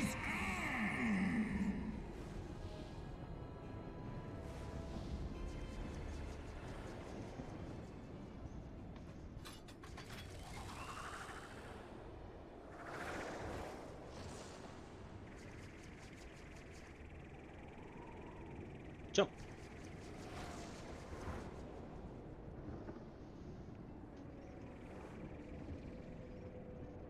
Dravania, the Airy.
Perfect. First pull went fine.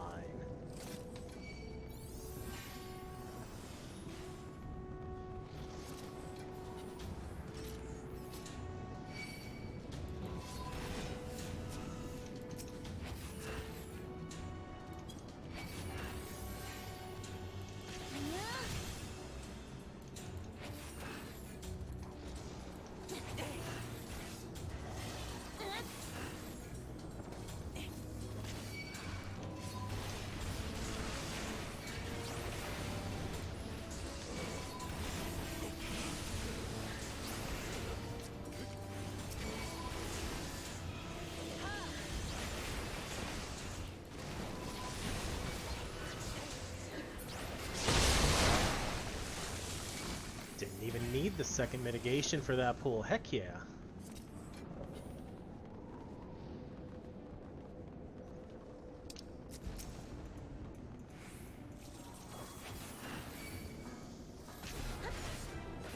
So we'll use it on this guy.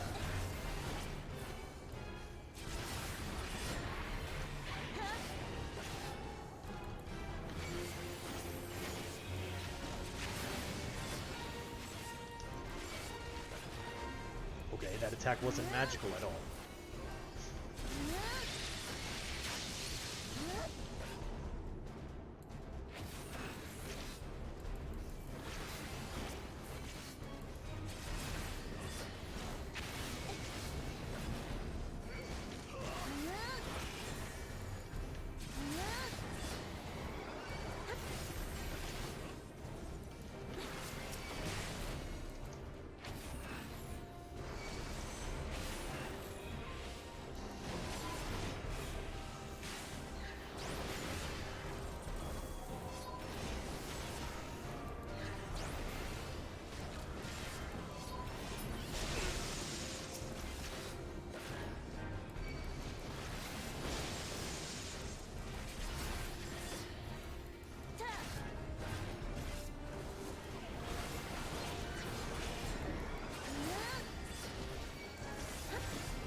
But we did it.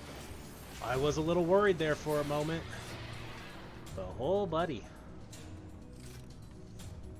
I think that's the biggest pull in the dungeon, so...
I just now realized I also need to move one of my extra hotbars that I have, because it's overlapping the number with one of my other hotbars.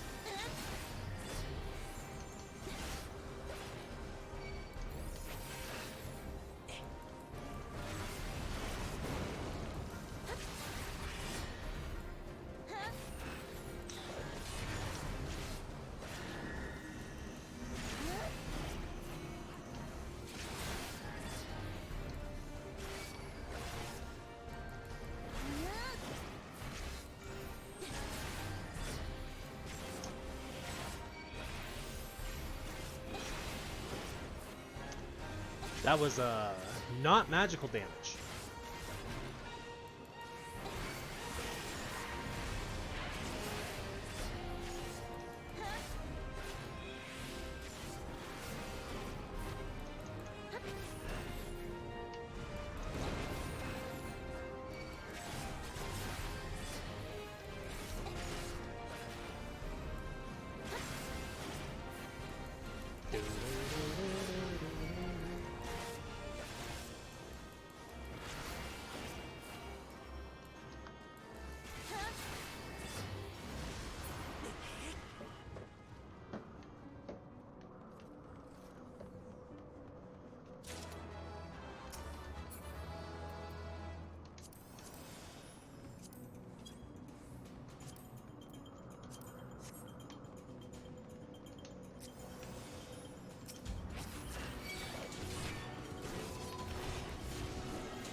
Ooh, buddy.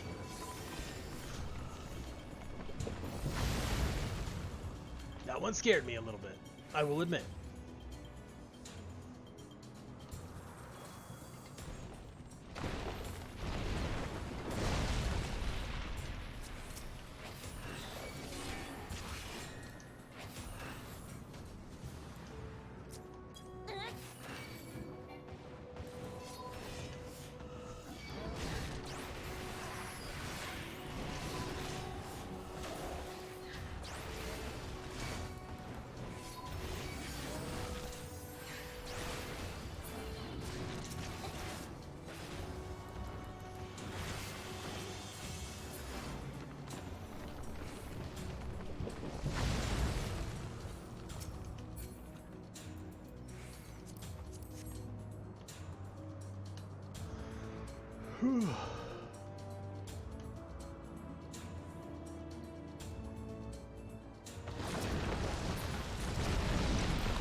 These things all die pretty easily.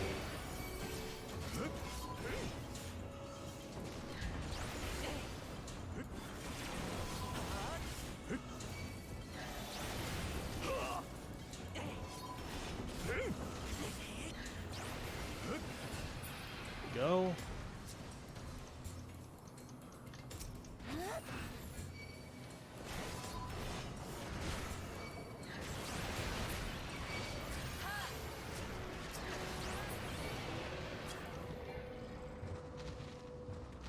Nice.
I like how they changed this fight to better reflect like what actually happens during the trial with him.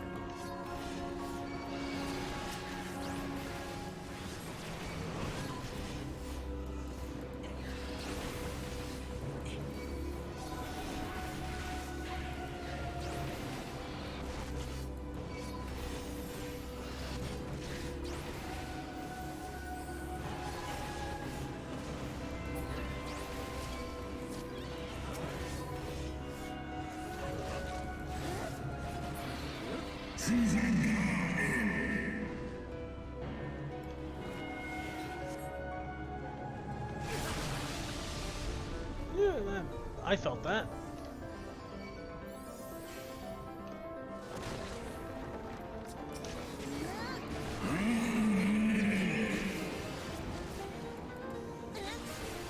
Treacherous mortals. Sorry, I have not been saying what Nidhogg was speaking the whole time.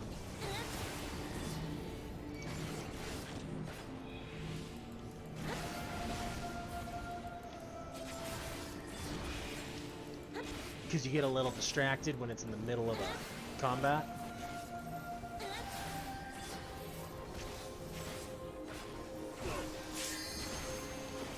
Alright, that's not a stack, it stays stacked.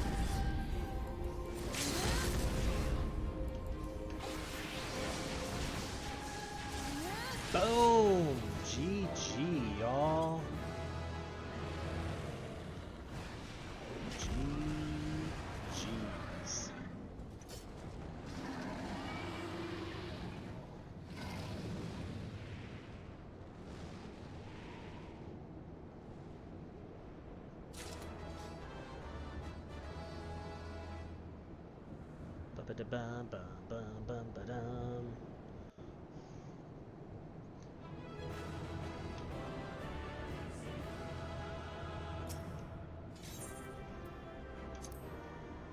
I received 2 player commendations. Woo!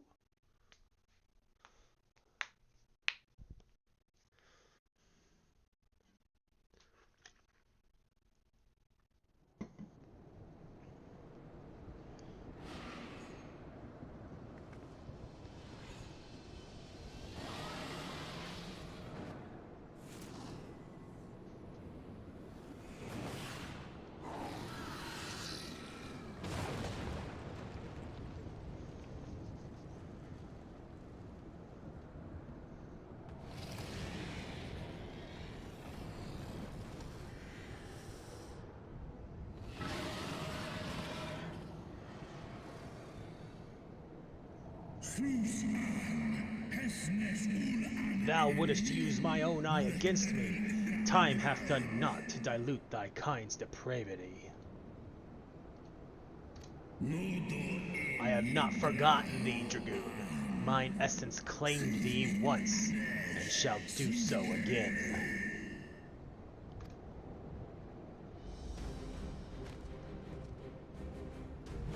No worm! This ends here!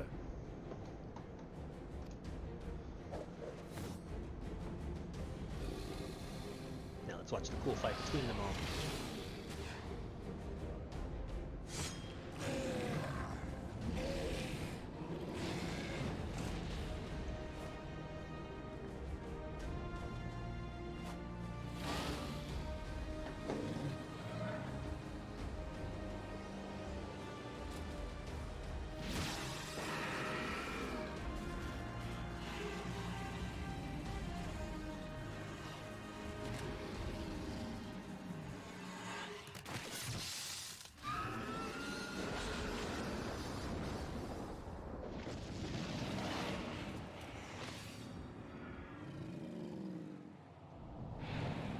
I mean, he is the Azure Dragoon, but he's no longer the Azure Dragoon. His armor is red.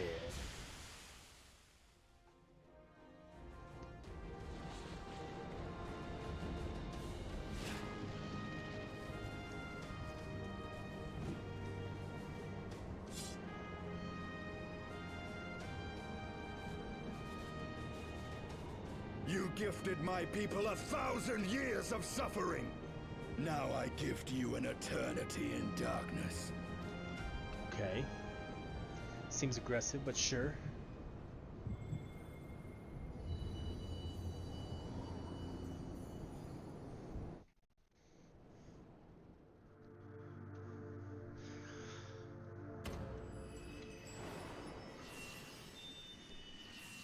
We awoken a 3rd crystal within us.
Flashback to the Dragoons of Eld. They are ours, Lord Eldrath. The eyes of Nidhogg.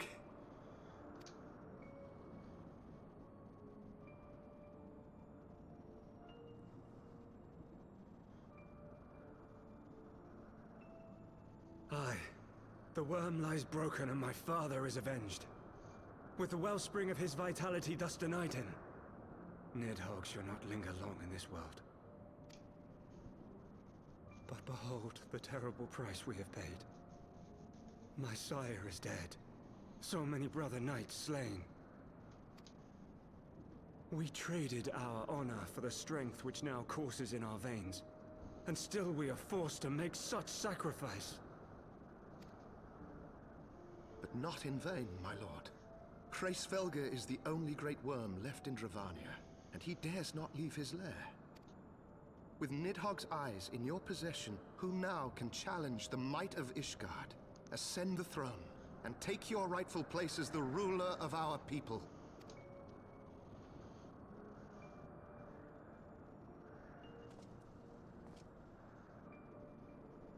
Nay, my friend. I must forsake the mantle of king. Though Nidhogg be defeated, his wormling horde yet darkens the skies with wings beyond counting. As one who partook of Ratatoska's strength, it shall be my penance to bear a knight's arms until death grants me leave to retire. When that... Oops. But Lord Haldreth, what then shall become of the royal line? Think of your people, my lord. Without a king, who will the common man turn to in his hour of need? How will he find his way without your benevolent hand to guide him? I thank you, Sir Flavian and Sir Silvertrill, for dispelling my remaining doubts. With men of such wisdom and compassion in service to the realm, 'tis plain that Ishgard has no need of a king.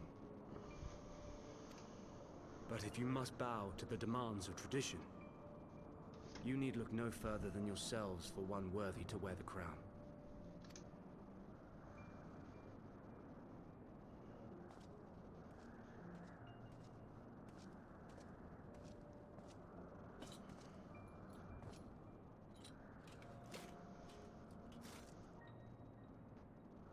Fare thee well, my brother knights, my loyal friends.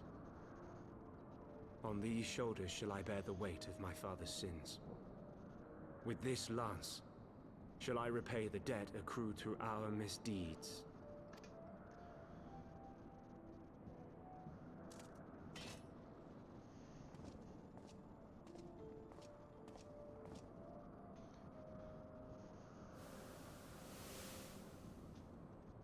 What cruel jest has fate played upon us? Have we seized this desperate victory only to lose a king? We can but act as our lord has bid. We few who remain must divide between us the rulership of Ishgard and her people.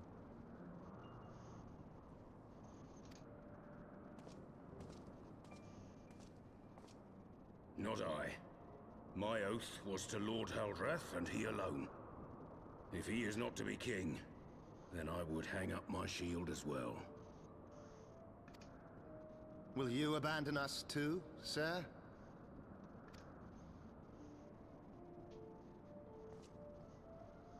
I would wash my hands of blood and betrayal, and take up an honest trade. Mayhap I shall serve ale instead of sharpened steel. Are we learning what all these knights want to do instead of being knights?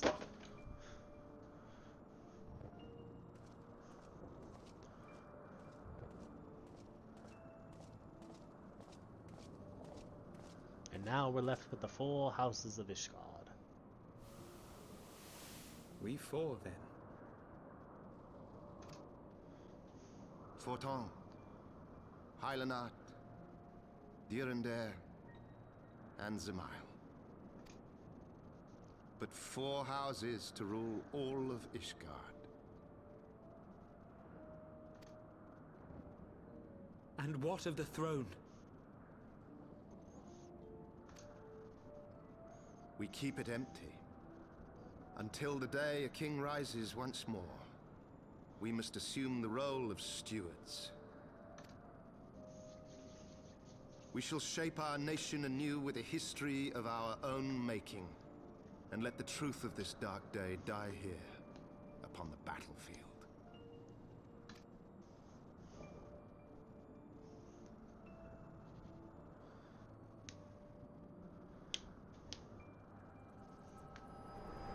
And what truth might that be?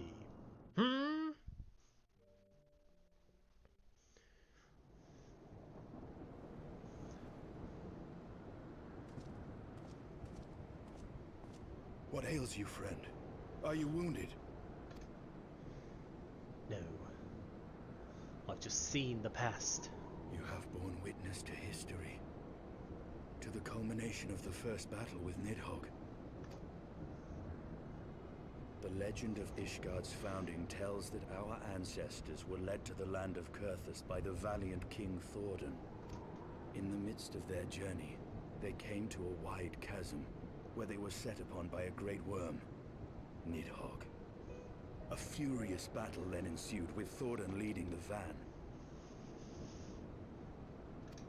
Though the brave king was slain defending his people, his son, Haldrath, the first Azure Dragoon, fought on undaunted.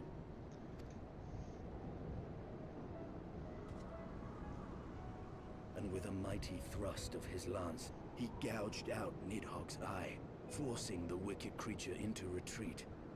Thus, did this eldritch orb become a sacred treasure of Ishgard, lending its power to every knight deemed worthy to bear the title of Azure Dragoon.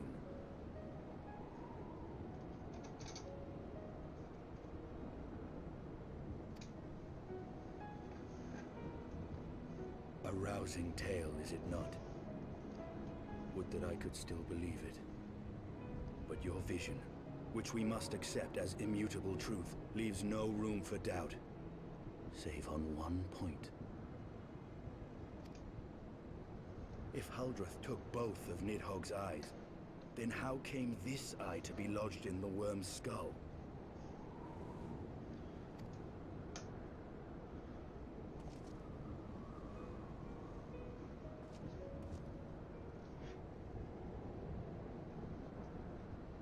Beneath every answer we unearth, another question lies buried. Sorry.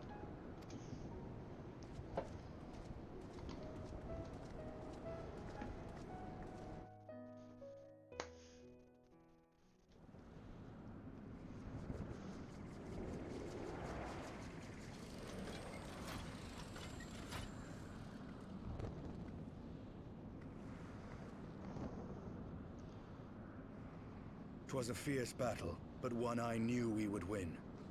Your fame is well-deserved, warrior of light. Full proud am I to have fought at your side. I would fain return with all swiftness to Ishgard to inform the Lord Commander of our triumph.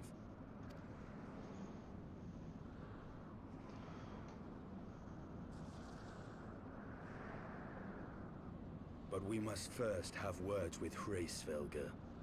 There are parts of this tale that the worm has kept from us, and I would know wherefore.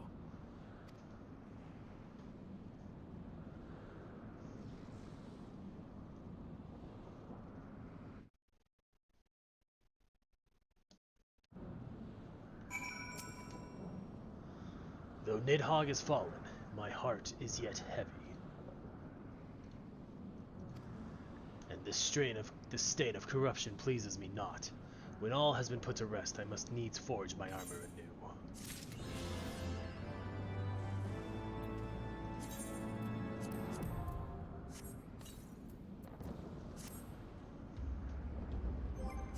Is it really?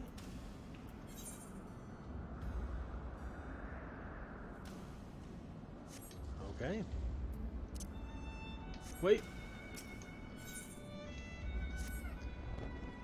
With Nidhogg fallen, none save Hraesvelgr remains to answer our questions. Let us trouble the worm again. And if Iceheart yet lingers at Zenith, all the better. I would have her hear the truth from the dragon's maw.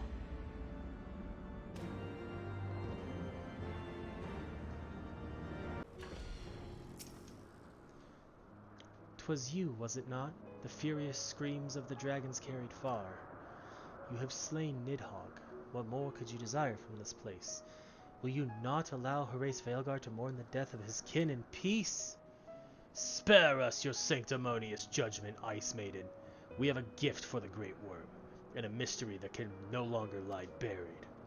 Lady Iceheart, the Dragon Song War has all but consumed your life and claimed many of your followers. 'Tis time you learned the truth of its beginning, the whole truth, that we may at last bring this bitter conflict to an end. Sound the horn, warrior of light.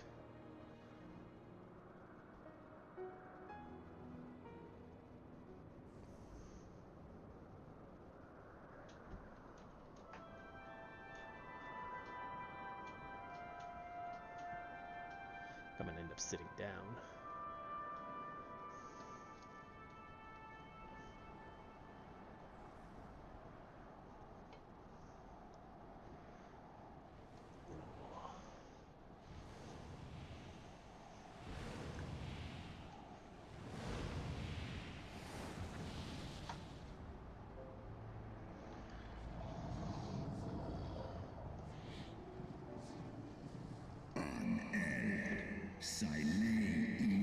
Impenitent mortals, ever seeking to bury old wrongs under a new.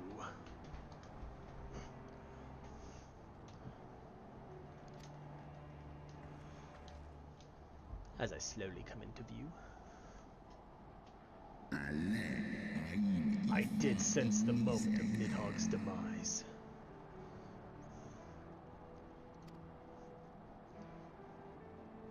You mean the moment I prized your eye from his head?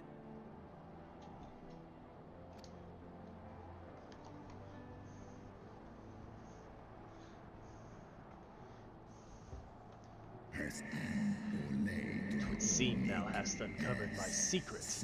I, unto the blinded Nidhogg did I yield one half of my strength.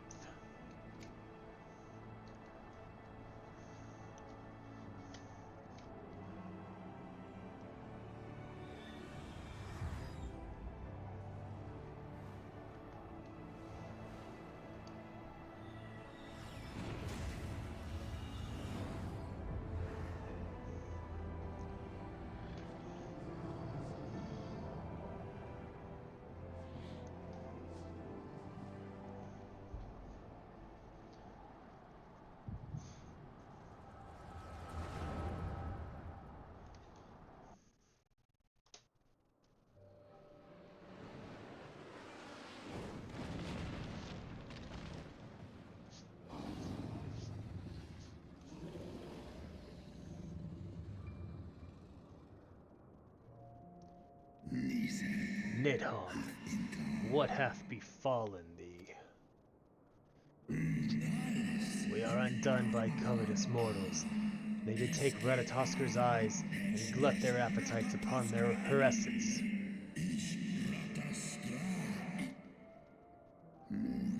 She is slain, then. What madness hath unmade our peaceful accord?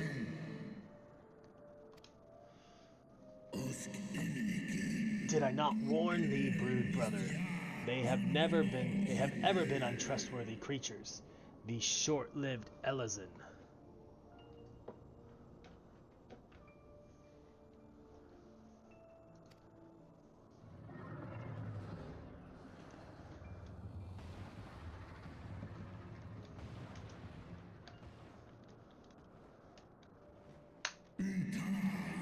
But thou wert enchanted by thy mortal maid. Thy folly hath cost Ratatosker her life, and me mine eyes. Oh, my beloved Shiva, how swiftly are thy cane made bestial by their appetites.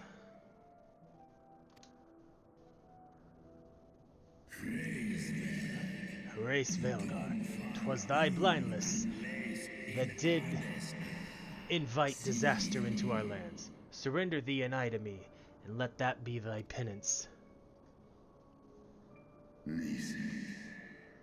Nidhogg. They bested me once, but I was reckless. I shall need but a single eye to inflict enduring torment upon these traitors and every child of their line. Yield to me thy strength, brood brother.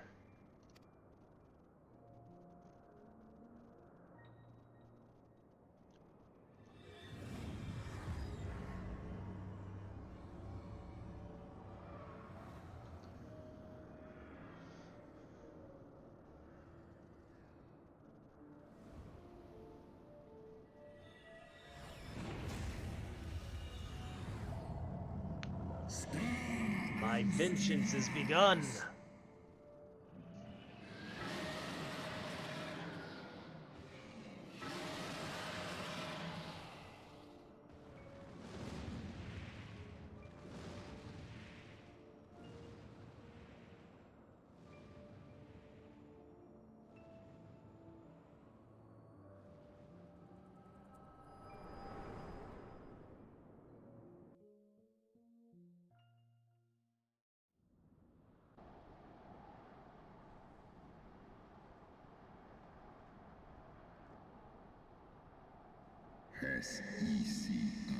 Thou hast borne witness to a scene from my past.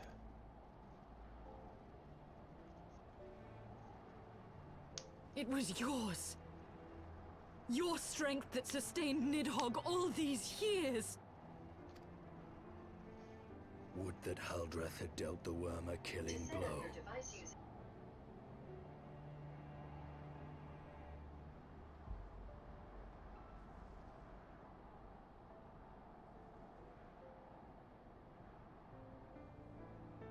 Sorry, my laptop just got super loud there for a second.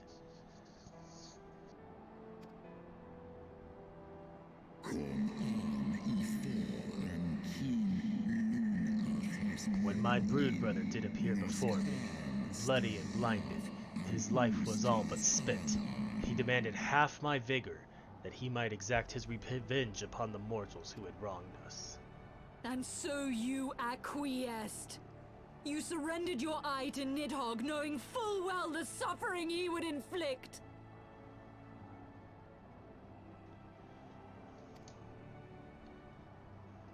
The peace my beloved so dearly desired had been shattered by her own kin.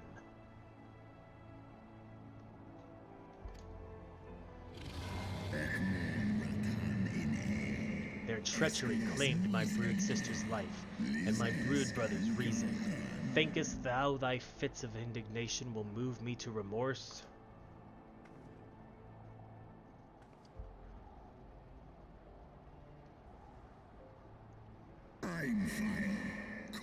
Go, mortals, take your unruly passions and leave this place. Your presence here spelleth naught but misery.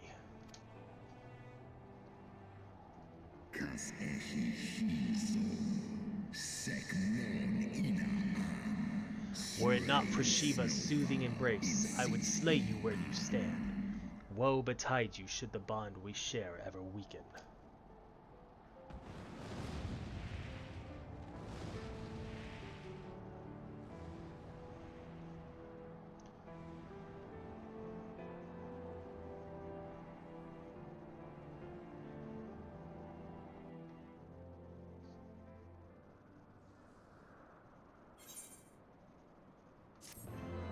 Perfect.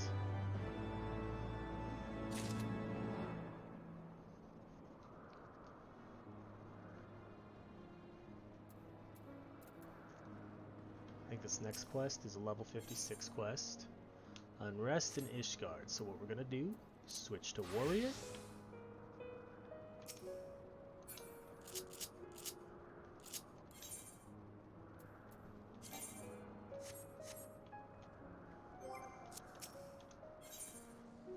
We'll pick this quest up. Though he lifted not a single claw, 'twould seem that Horace Vaelgar wreaked his own manner of vengeance against us.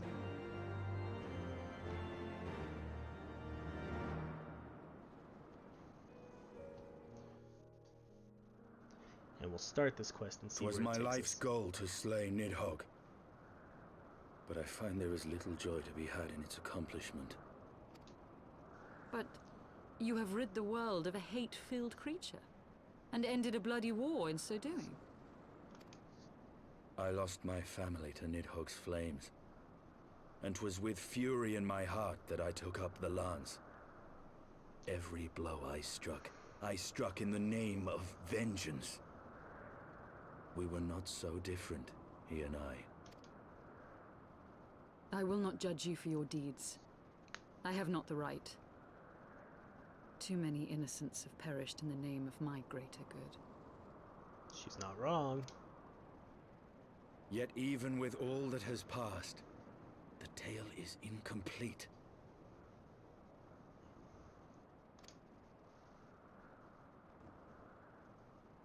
We are short a great worm's eye. Of the pair which Haldreth took from Nidhogg, only one is known to us, the one I bear. What then became of the other? Great question, Astidian. Why did Nidhogg, who had taken such pains to prolong the Dragonsong War, suddenly decide to hurl his entire army against the walls of Ishgard? Lord Commander. Aye. The deed is done. Nidhogg is slain. What? In the city? A battle with whom? At once, Lord Commander. Hold firm till our return.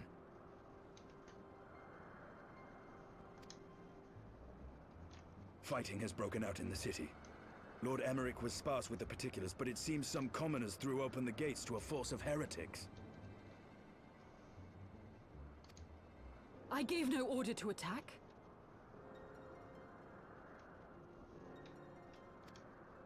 Are we to mark the end of the Dragon Song War by spilling the blood of our own? Mayhap Hraesvelgr was right about us. Let us away, Warrior of Light. The people must be saved from themselves. Okay. Wait! I would join you! Okay. There has been enough violence. I will appeal to my people in the city and make them see reason. Are you able to do that?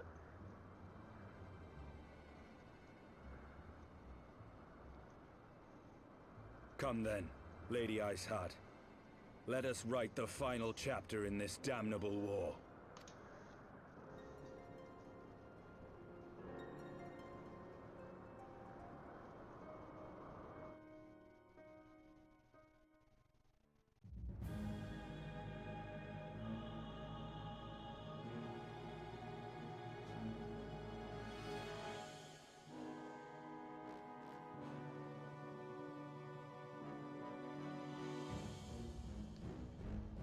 A small army of heretics has invaded the city, Your Eminence. Oh. But there is no cause for concern. A sizable contingent of our soldiers is already in place to repel the Dravanian assault. And the intruders will soon find themselves outnumbered and outmatched. Our plans proceed apace, then? Yes, Your Eminence. This unrest shall serve to feed the people's fear of the heretics and the dragons both. And lend renewed fervor to their prayers for deliverance.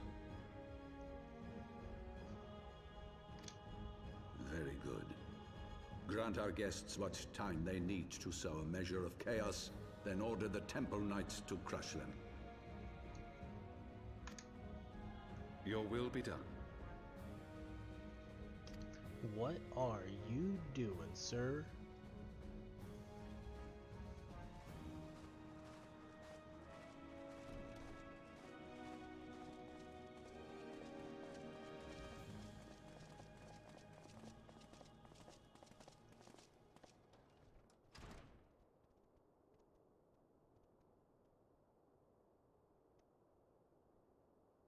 The Knights of the Round Table.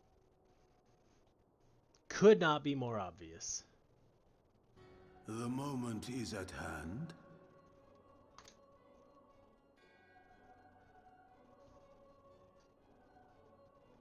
Excellent. All shall soon be in alignment. Will it, though? Will it? It is time for the Bringer of Light to die.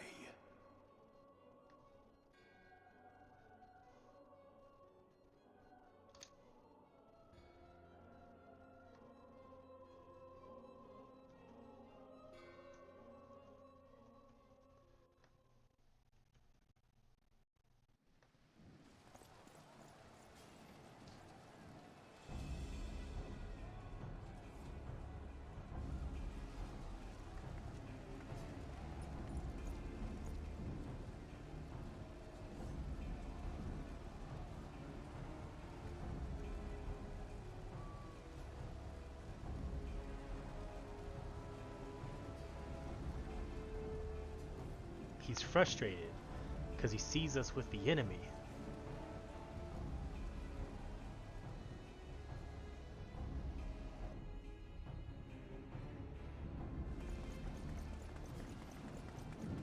There!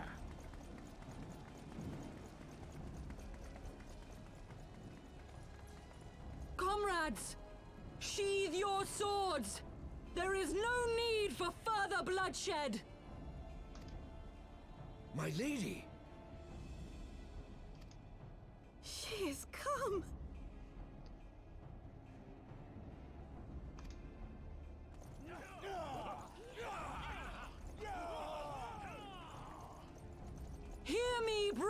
ancestors! The war is ended! Nidhogg is no more!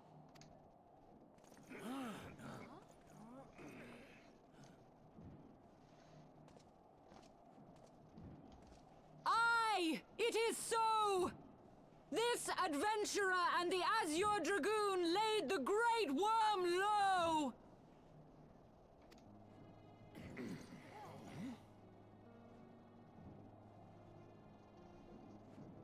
The endless cycle of violence between man and dragon was born of our forefathers' treachery.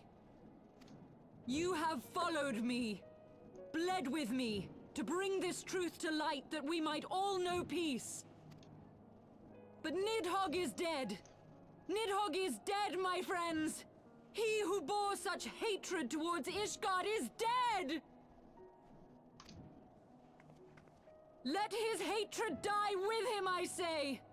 Let us sheathe our swords and go in peace! Have we lost? No, my friend! Far from it! At long last, the peace for which we have so desperately fought is within our grasp. And I, for one, would not forsake it. They really gave Iceheart and Mizael such a good story arc. Peace?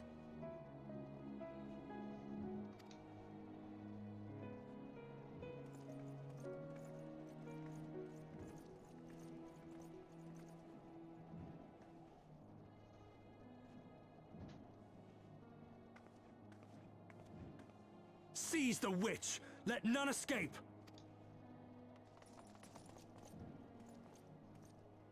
Providing aid and succor to the wounded should be our first concern.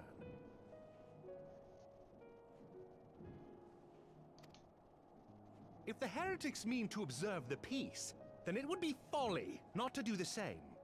Ooh.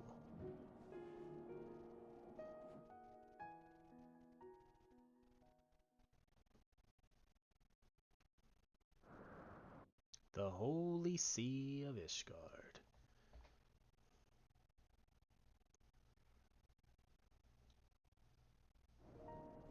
Perfect. Switch over to here. Thank you, YouTube, for watching this video. I hope you all enjoyed it. If you did, feel free, comment, like, subscribe. Check out my socials at... Hold on. You can find me on any of my platforms at Caleb Games here. Twitter, Twitch, Instagram. Give me a follow on those as well. And thank you all so much for watching, and we'll catch you next time. Have a good one.